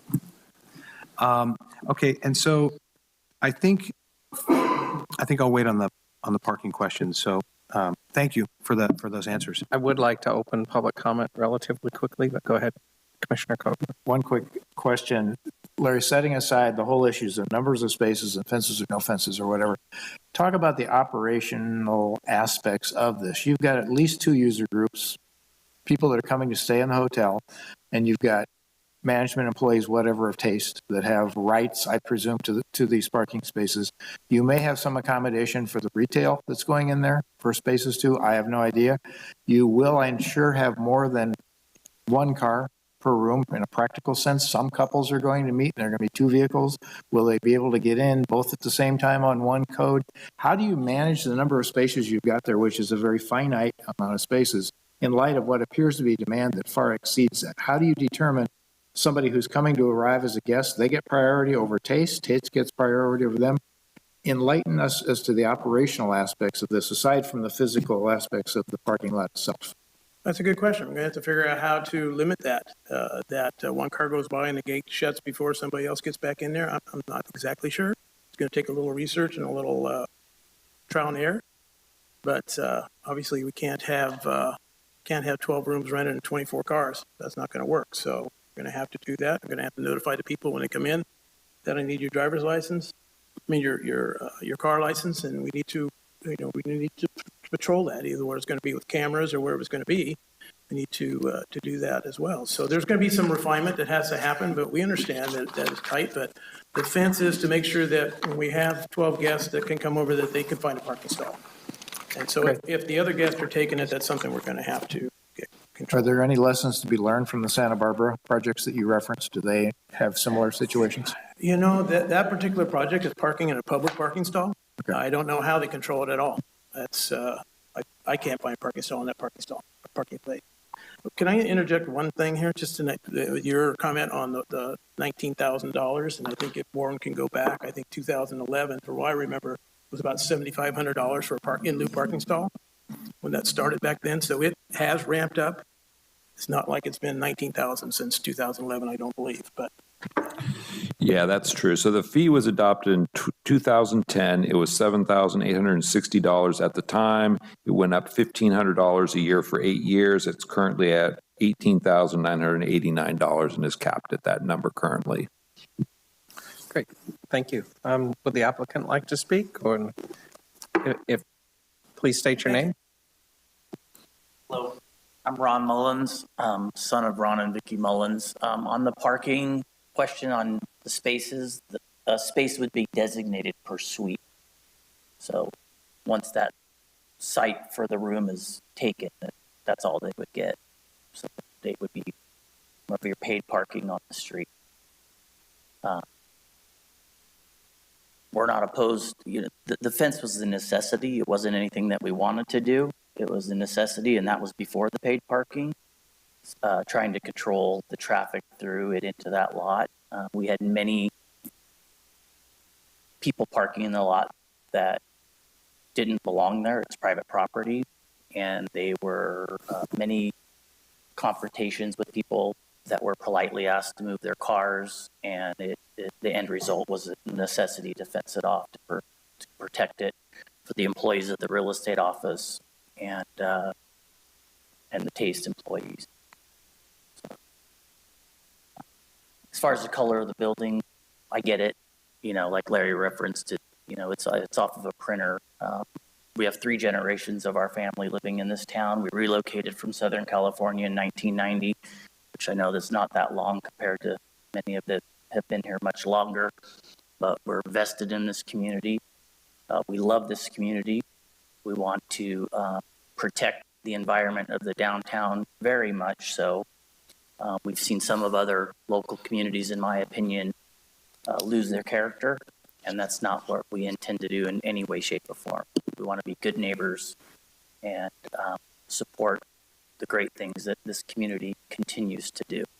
And we'll work with staff, planning commission, et cetera, through Larry to make sure we accomplish and produce a product that everybody can be proud of. If there's any other questions. And I don't know, it hasn't been addressed, and I don't know if you guys know, but that gate you enter off a park and exit onto the alley, I don't know if that's been brought up or if there are any questions on that. Commissioner So that's how Covert? the traffic circulates out. Commissioner Covert. I'm glad you answered that, Ron, because I was going to ask the entrance and the ingress, Yeah. egress is all, so it flows right through, right? Yes, Yeah. it does. Yeah, so And if I remember that. of, many hotel rooms have a bed and a couch that folds out, which leaves the opportunity to have multiple people or multiple cars using a room. So our idea is, it would be very good for a family. People with kids come up. There's 2 bedrooms, 2 baths. They each have their own private space. And we also set it up with the ability to be able to block off a bedroom and bath and use it as a single 1-bedroom, single user unit is another option within the design. Yeah. So just for clarity, because I know parking is a big Parking topic. is a big deal. Yeah. If I understood the comment, Ron, there's going to, of the parking that is available in the gated area, 12 of them are going to be designated for the suites above. If the room is not occupied, that spot would not be occupied by anything else. Correct? In essence. In theory, yes. Right. So it's going to be designated 12 spots for the 12 suites. Correct. Okay. That's the plan. Okay. Thank you. Great. Thank you. Commissioner Davis. Ron, so yeah, kind of the plan, the operational part that I think Commissioner Kobler was getting at. So how would a Taste employee be able to access maybe some of the other spots? With a code through the gate. Oh, they're allocated 3 spaces, which is how they Taste. So they're employee parking. Typically, the owners of Taste use those spots. So they're not customers. They're no for those other available spaces. They're owners' employees. And if they're not there, that space isn't used. That's correct. So there could be some vacancies in there. Okay. There could be a time that there's vacancies. Yes. Commissioner Conley. Yes, what I'm hearing in the numbers is you have 12 for the guests that will be designated. And as Commissioner Davis mentioned, you'll have some for the Taste restaurant, would be 3. So that'd be 15. You have space A and B and C for future retail, which may include more parking needs for those spaces as well. But you only have 2 left for those 3 retail purposes. So how would those space A, B, and C at ground level, how would they park the employees there? They would be allocated to the 2 remaining commercial leasable spaces. Within the parking lot? So there'd be 2 for the 3 Yeah, well, retail? there's 3 commercial spaces on the first floor and Taste and the 12 rooms. So Taste in the 12 room take up 15. You only have 2 left for the 3 retail spots you have at ground floor. Right. So That's why we're paying the nearly $400,000 of in lieu. So would you have more than 2 employees for those 3 retail locations? I couldn't begin to speculate how Okay. many employees would be in those places. Okay. Thank you. Great, and with that, I'll open it to public comment. Does anybody within the public wish to speak on this item? If so, please state your name. Good evening, Sharon Roden. I think if you don't know what's going on with parking, just come to our city council meeting on Tuesday. Couple of things. The gated fortress, quote unquote, I don't think it looks too fortressy with 3 stories. I think it kind of shrinks down a little bit. And I don't blame you for wanting to isolate. We have had issues with break-ins on vehicles down on Railroad Street, especially because it's dark there. I hope you plan on lighting this up. Can you go to the parking spaces again?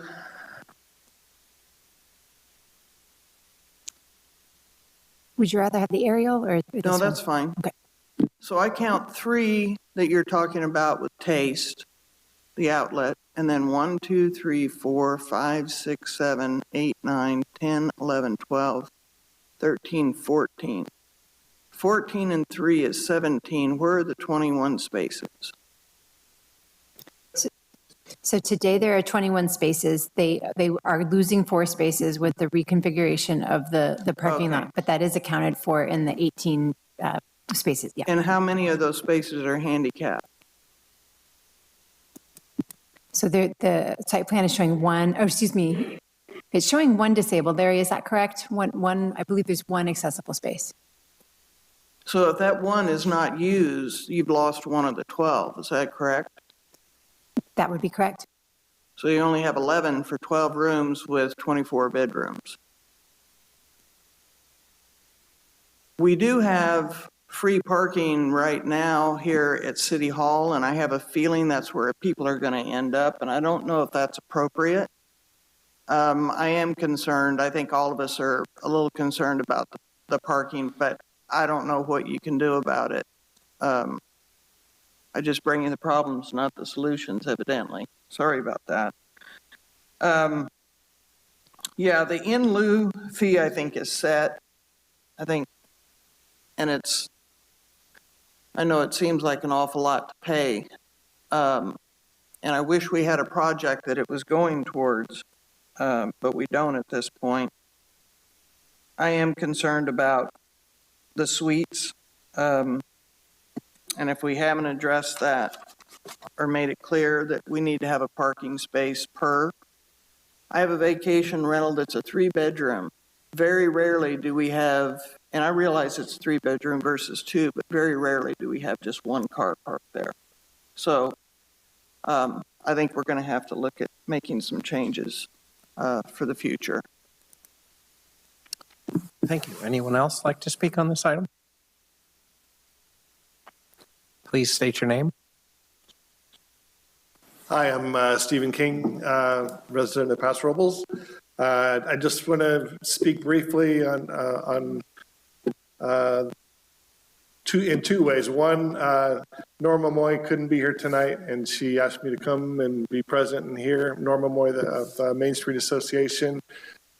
She expressed 3 concerns, which are things we've already talked about. Just the overall building size, the color, and the parking were things that, just in looking at the renderings in the package, she had concerns about. Speaking personally, as from my own position, I understand that if the size is under the height allowances, it's a quantitative thing, and I don't personally object to the 3 stories are the size if it meets the code requirements, and the color we've talked about way too much, and the parking is a quandary, but I think it's a well-designed, well-detailed project, and I think considering, although it does feel big compared to what's there in relation to the city hall across the street one way, and then buildings across the park due north of it are similar in height, I don't personally have a problem with 3 stories, and I think I'm not in opposition to the project. I do think we need to discuss the things we've already been talking about. So, thanks. Great, thank you very much. Anyone else like to speak on the project? Seeing no one, Marcy, do we have anyone online? No callers. And with that, I will close public comment and bring it back to the commission for additional questions or comments. Or a motion? I've got Commissioner Christensen. So obviously parking is, I think, for me, probably one of the biggest items on here. I think the project design is beautiful. Larry did a great job, as a lot of his projects look really well designed. And I think for me, I know we've had other projects in the downtown area that have had some parking issues. I think this is more creative in the way that you've designed it. I do share concern with one of the public comments about losing that space. And I'm not sure I have the exact solution, but I know in one of the projects that we did have in town, there were a lot more space. Well, I shouldn't say that. There were spaces needed, and there was a lot more use than what this actually portrays, in my opinion, that what that project in particular was planning to have. So there was going to be a lot more transient traffic, vehicle trips, that type of thing. So in this case, I do have a concern over the fact that we're losing that, you have to have the handicap space, right? But we lose that one space, and then you've got the other retail that doesn't have any space. I can think we can all agree that probably Taste does not really use their 3 spaces. My guess is that they have the owner, maybe the chef come in, maybe a manager comes in and they're using those spaces. I don't see them probably using that on a prolific level.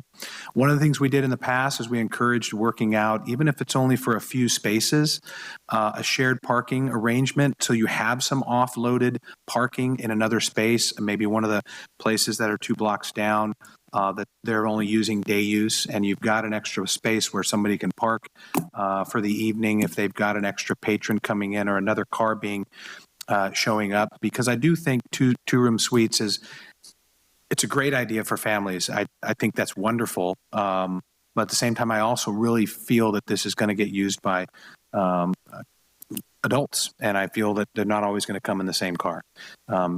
So that to me is probably the biggest concern I have in general for the property. I know the parking in lieu is there. That was something that was offered up on the other project as well. We had a great discussion on that as a planning commission, and the issue with the parking in lieu, and it is expensive. But at the same time, we've been paying into a parking lieu. There's projects that have been paying into a parking lieu for years, and we still have not solved that problem. So I'm not sure that that is the solution. Maybe some repercussion for the applicant to be able to do some parking in lieu, but in my opinion also, I think, a couple sites, parking sites off-site for use in some way through an arrangement would be ideal. I think that would also serve the purpose of your clientele really well. I think knowing that they have an additional space instead of scrambling, since the city hasn't decided what they're going to do on the paid parking at this point in time. So for me, that's kind of what I'm wrestling with, and I want to bring it up for discussion because I hope that my other commissioners either maybe have some other thoughts and solutions, but that's, I think for me, the only thing. I don't have a problem with the fencing. I can appreciate the fencing by all standards. I don't know exactly how we lost from 21 to 17. I know we got the landscaping, which looks gorgeous, and I think that's actually going to enhance the fencing once the landscaping comes in to play. I think that always tends to soften something like that fencing. The process for the gate, I think, is fantastic, that it's automated. Perfectly answered question. So for me, I think that's the point where I'm at right now, and I'm just not sure what my overall solution is, but I would feel like I'd love to see some other suggestions or maybe hear from my other fellow commissioners in that regard. If I could ask staff a question. On the parking requirements, there is the option for the in lieu fee. Do we have any discretion in not allowing the in lieu fee? So if this proposes what they propose and are willing to pay the in lieu fee for the parking that is not accommodated, do we have any discretion to say no? Staff believes that in lieu is equal to providing parking, and it is the applicant's option whether they provide the parking or pay the fee. So we may disagree as a commission with the in lieu fee as a process of the city. However, it is available to the applicant for this project. That's staff's interpretation. Great. Okay. So any question, Commissioner Kogler? So Warren, that would say that if we were to approve the staff resolution, that one of those three avenues for providing all 35 spaces would have to occur before a building permit would be issued. Is that correct? They need to supply 35 by one of those methods, on-site, in lieu of, or off-site. Yeah, so the in lieu fee would be charged at time of building permit. Okay. And if a portion of that was meant to be met with off-site, those off-sites would have to be secured before building permit or part of the building permit also? Yeah, if it was going to be tied to an easement off-site to provide those spaces, yeah, whatever those final things are, they would be subject or requirements of permit issuance that they were completed and in hand. Okay. And clearly, I think all of us are well aware that parking is a real hot button in this community right now in downtown. However, when you put that forward, that they're meeting all the requirements, there's really not a lot of narrative that we need to have on parking because this meets it, or can meet it, I guess I should say. I share a lot of my commissioners' concerns that there's going to be a lot more cars coming here than what is being accounted for. But the ordinance is telling us that we don't need to account for that, and maybe that's an ordinance review that needs to happen beyond the scope of this meeting tonight. The whole parking thing is being addressed beyond the scope of this. So I have concerns, but I'm not going to focus on that because I think the path is clear here. It's one that we need to adhere to. I do have an issue with the fencing. I expressed that at the DRC. I think the fencing that's there is too tall. Staff, I noticed, had talked about a 3-foot fence. I would find that more conducive to both controlling access and providing something that's not visually obtrusive in the downtown area. So I think that's a good potentially alternative for enclosing the site. Thank you. Commissioner Davis? Where do I begin? I think I know what hotel you're talking about recently, and I understand what Commissioner Kogler is saying. They really are meeting the 35 requirements if they pay the in lieu fees. I get that. It would make it a lot easier as a commissioner to embrace meeting the parking requirements if we knew the operational plan, how it was going to work. If there was a parking plan, we could understand, okay, there is going to be this overflow area. That would make it a lot easier. I do like this project. It's a little bit more Mediterranean than Spanish, in my opinion, but I do like this. And while as a planning commissioner, I'm not accustomed to making decisions on the economic vitality that's going to provide to the downtown, it meets a specific plan, which calls for that.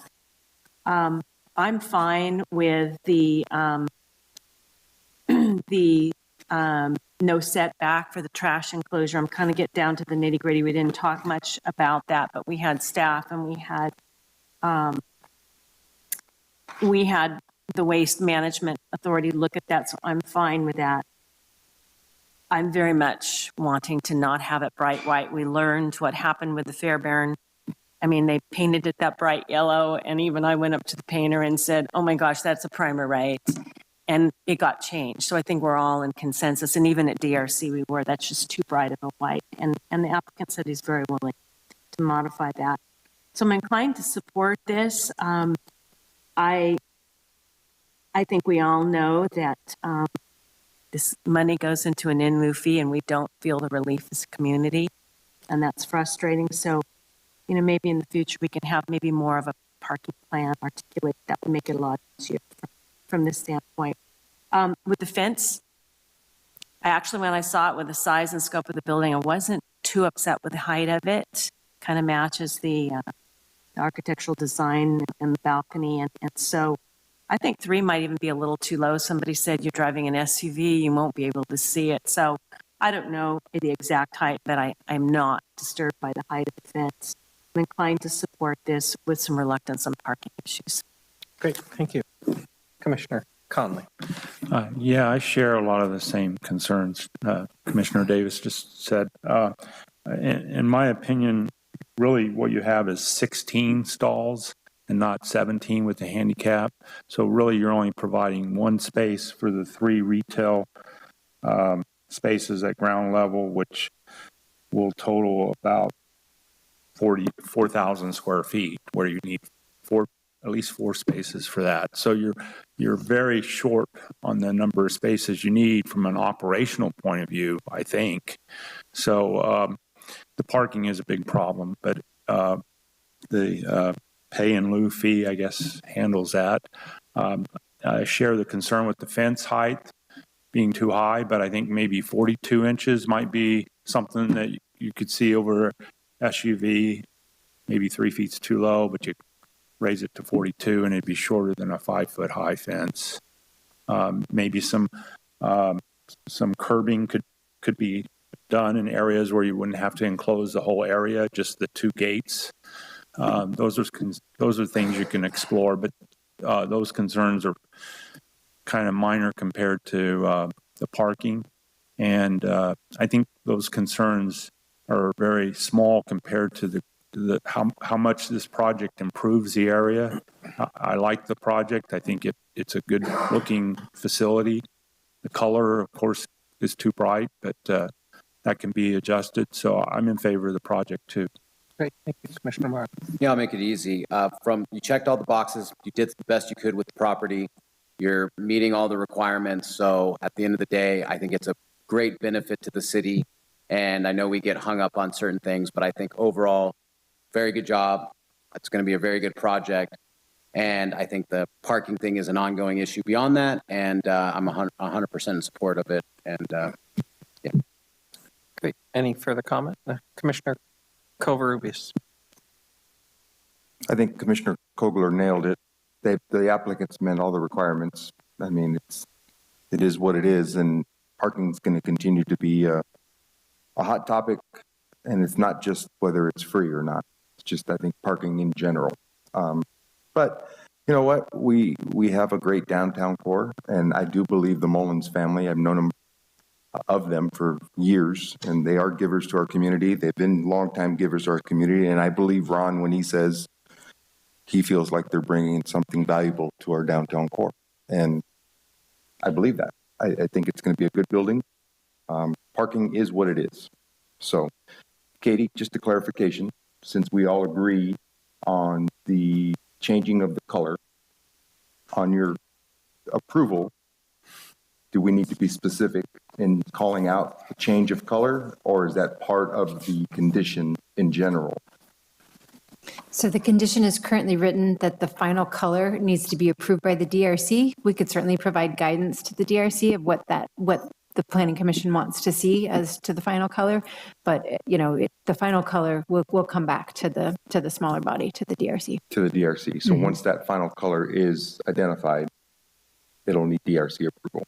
Right, And but we could certainly put more in the condition if you prefer. I'm fine with that, but that's part of when if I said specific conditions of approval, that would be one of the specific conditions of approval, or does that need to be singled out? It's currently in the draft resolution that the final color goes to DRC. Okay. There seems to be some questions on fencing. So does that need to be spelled out? Do we need to come to a consensus on that?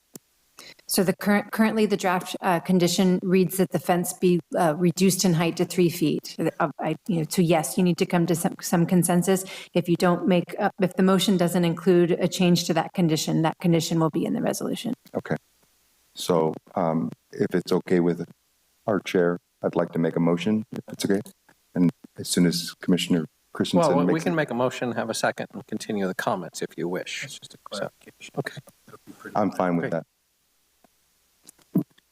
I went back and was looking at my notes, so I want to be clear on something. The other project did involve a neighborhood being very close, and I remember we discussed the safety of that and the infill into that neighborhood, noting you guys are in more of a downtown core. I understand that. I still, as my recommendation, I would encourage you to try and maybe find some kind of shared parking, probably be cheaper than some of the parking in lieu. Just a thought. I think that that's a source that would really benefit you guys in the future. Now, I understand that we're kind of, at the discretion of the parking in lieu. That's understandable. And the other project, I went back and was checking my notes. Like I said, it was more of there was other issues that were part of that project, but it still came back to parking as being a major issue. And I'm not sure if it's possible, Larry, but I'm agreeing with Commissioner Conley. I think you got 16 sites to a certain extent, but if there were some way to find another one in there, I don't know. You do such a pretty good job already. So magic wand, but that would be obviously beneficial to the applicants as well long term. So those are my comments on that. So go ahead. Great. And then I just like to comment, I'm not a fan of this particular architectural style for this corner. However, like parking, the applicant has met the requirements, and my personal preference for a building architectural style is not in play here. I do think a different style would have fit better in town. However, they have met the requirements exactly and checked the boxes as Katie has shown. So it is a project that is eminently approvable. I do have a couple of editorial things, Katie.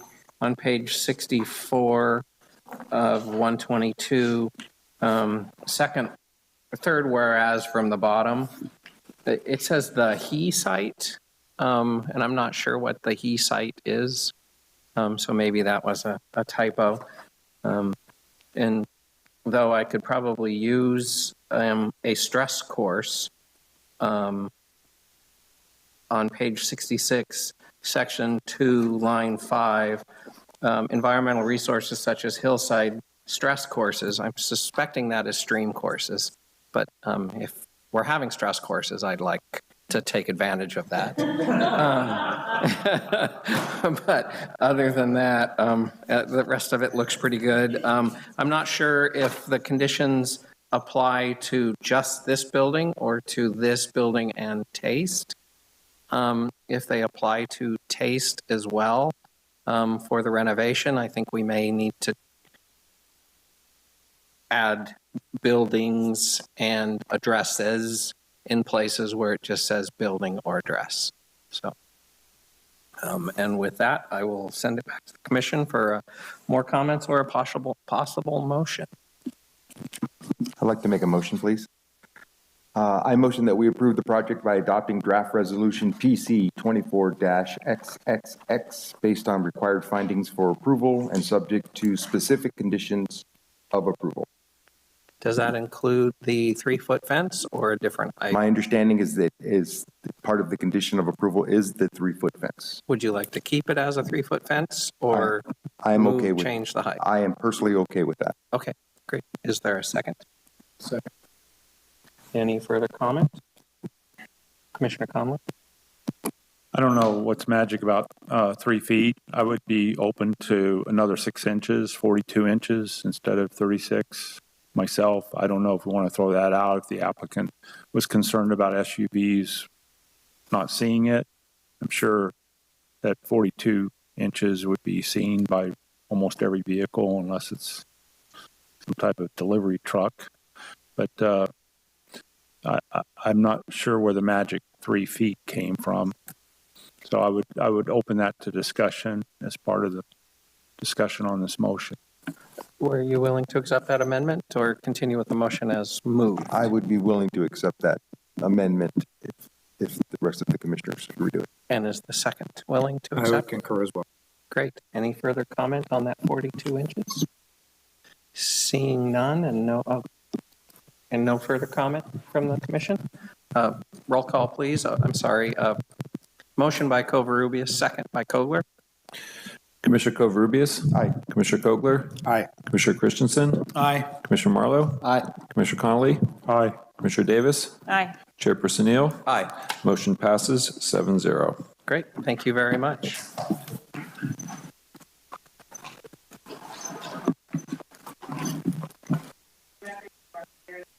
Granted, you coached my son in baseball. Thank you, Ron.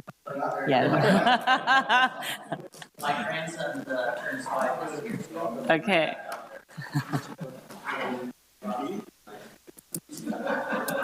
Great, and now we're closing public comment and moving on to discussion items. The consent calendar, Planning Commission meetings of January 23rd, 2024.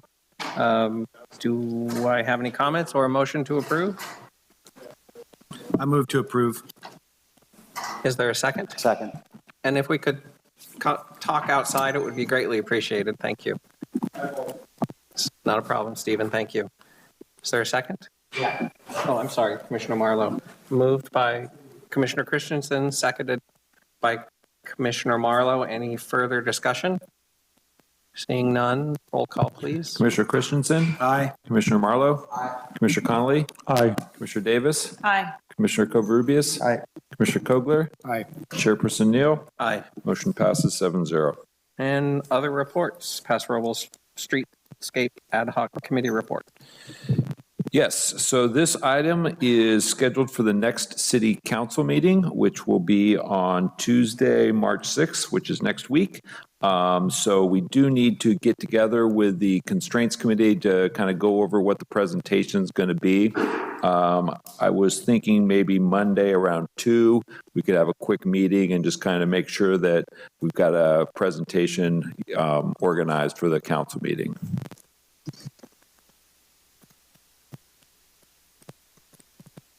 Warren, that's Monday, March 4th. I think it's the 5th. Monday, 5th or No. 6th? It's the 4th. 4th. Okay. So the meeting's on the 5th.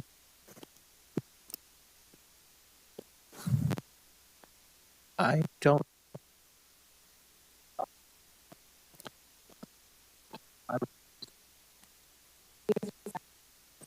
Sorry about that. Commissioner Christensen, I recused myself earlier on in the process. So I think we're down to Covarrubias and Kogler. That's correct. So does that work okay? We just do a Teams meeting or you come in either way? Either way. Yeah, the 4th works for me. Okay. I'll send an invite and we'll basically just fine tune the presentation we made to the Planning Commission. At what time again? Sorry. 2 o'clock? 2 o'clock? Okay. So it's like just in time. So Keeps the mind focused. you just want to minimize changes, don't you? So Housing Constraints and Opportunities Committee / zoning code update. Yeah, so we're continuing to focus on the zoning code update. So staff's been working with the consultant on getting those drafts done. Our plan is to bring that back the second meeting in March for another planning commission review. The goal is to have this ready for hearings by this summer for both commission and council. Great, thank you. And then Development Review Committee rotation schedule. It is the last page of our binder. Does anybody have conflicts that they can see at the moment that need to be addressed?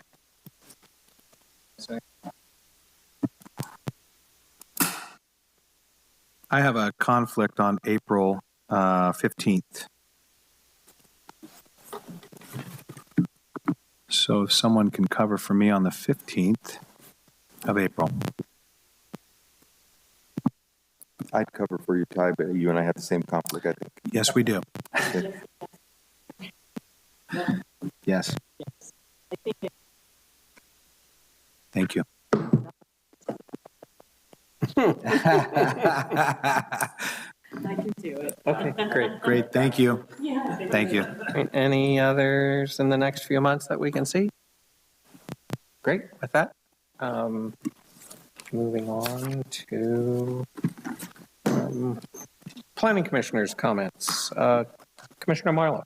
Oh, I think it was a productive night. Katie, you did a great job on that report. That was a lengthy one and a lot of boxes to check. So I'm appreciative of all the information, and I think it was a productive night. Thank you, Commissioner Conlon. Yeah, just to echo that. Thank you for your help today.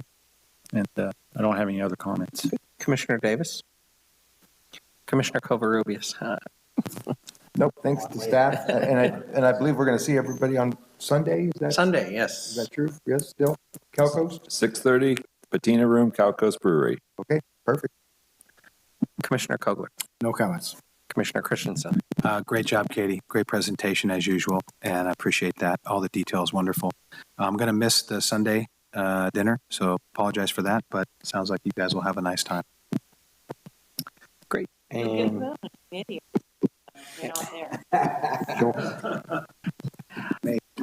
Commissioner Kogler? There was one thing I glossed over. The next planning commission meeting on the 12th, I'm unavailable. I will remind staff as that date gets closer, but I will not be available that evening. And I do not have any comments this evening. Staff comments? Yeah, a couple update items. So this Saturday, the City Council is going to be holding a budget workshop Saturday morning. So that's 10 a.m. Going to be here in the chamber, probably going to run 4 to 5 hours. There's a number of different projects and initiatives that are going to be reviewed, including things like trails, potential downtown streetscape, Railroad Street. So I would encourage commissioners that might be interested to, potentially come down and, listen in on that. We're hopeful to see a couple of those initiatives maybe move forward. And then Sunday, we've got the annual Planning Commission reorganization meeting that we mentioned. It's at the Calco's Brewery, the Patina Room, 6:30 p.m. That is a public meeting, so the public is allowed and invited to attend as well. We'll be swearing in the reappointed commissioners at that time. Planning Commission Academy is next week, so Darren, Marcy, and Commissioner Christensen will be attending that. We're hopeful I'll bring back good information to share with us. The Boys School Project, also known as The Landing, they did resubmit their plans today, so that officially gets us into the review process. The goal is to recirculate the EIR, hopefully sometime springish, and maybe get that thing back to Commission and Council for decisions end of the year. CEQA, so we continue to have challenges from outside legal entities on some of our mitigated neg decks. The city attorney is going to be making a presentation to the city council next week at the council meeting. So that would be another good one for the commissioners potentially to listen in on, that provide a little bit of background in terms of kind of what's going on. This isn't a unique issue to Paso Robles that's going on throughout the state. And there's a variety of different ways that we can move forward and deal with that. And then finally, we've hired a new planning intern, Katarina Potts. So you'll start to see her around. We'll try to get her to some planning commission meetings to introduce her. And that will conclude my comments. I think that's Steph's comments. What were the dates on The workshop? Yeah, workshop. This Saturday, 10 a.m., right here.